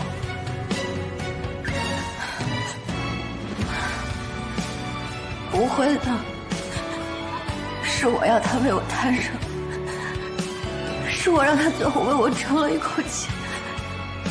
即使他最后撑不住，我也不管他。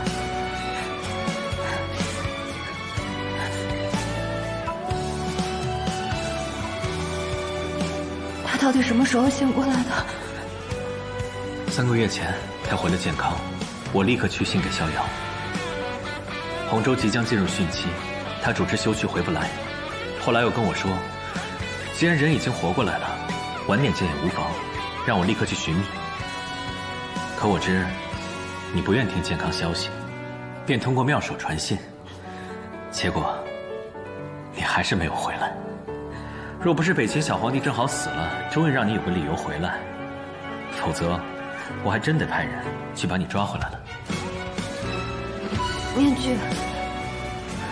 面具是怎么回事？如今萧无一武功尽失，还执意要去北境。一个死而复生，又失去记忆的萧无一，北秦暗探会如何对付他？这军中知道萧无一的人不少，我可不希望他想起一切之前节外生枝。瑶瑶啊，你是他的世子妃，也是他的妻。接下来的路该怎么走，你们自己定。阿茂，谢谢你。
愿乐君安康喜乐，愿我与阿茂年年岁岁，万事得偿所愿。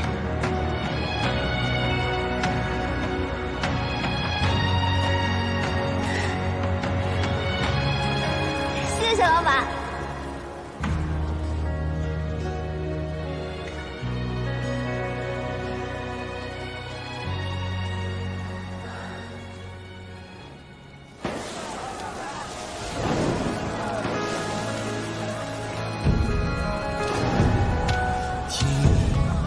必须心跳的蝴蝶，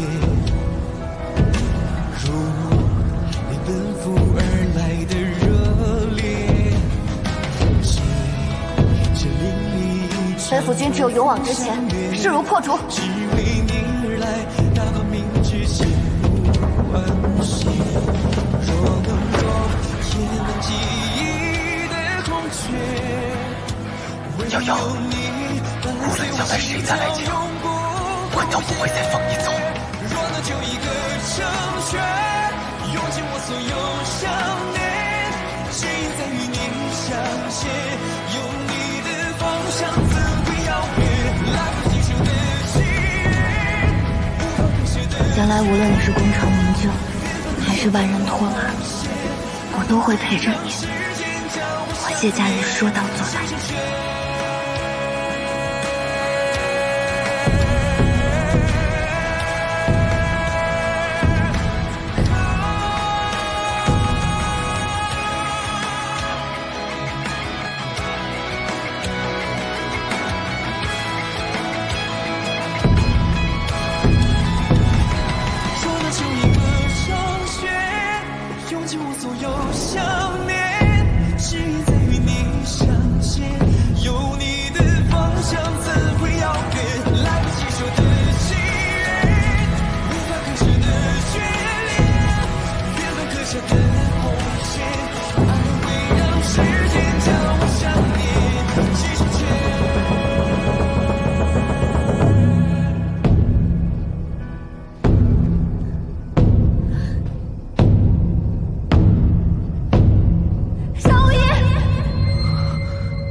坏的迟了些，你不怪我吧？不怪你。从老天手里抢回一条命，是很不容易的。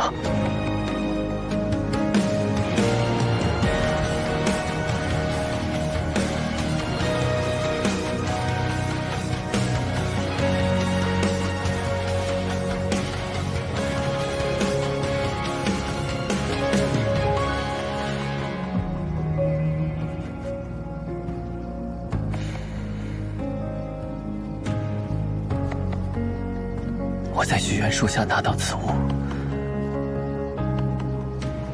脑海中只有一个念头：我要去北京，有人在北京等我呢，我绝不能失约。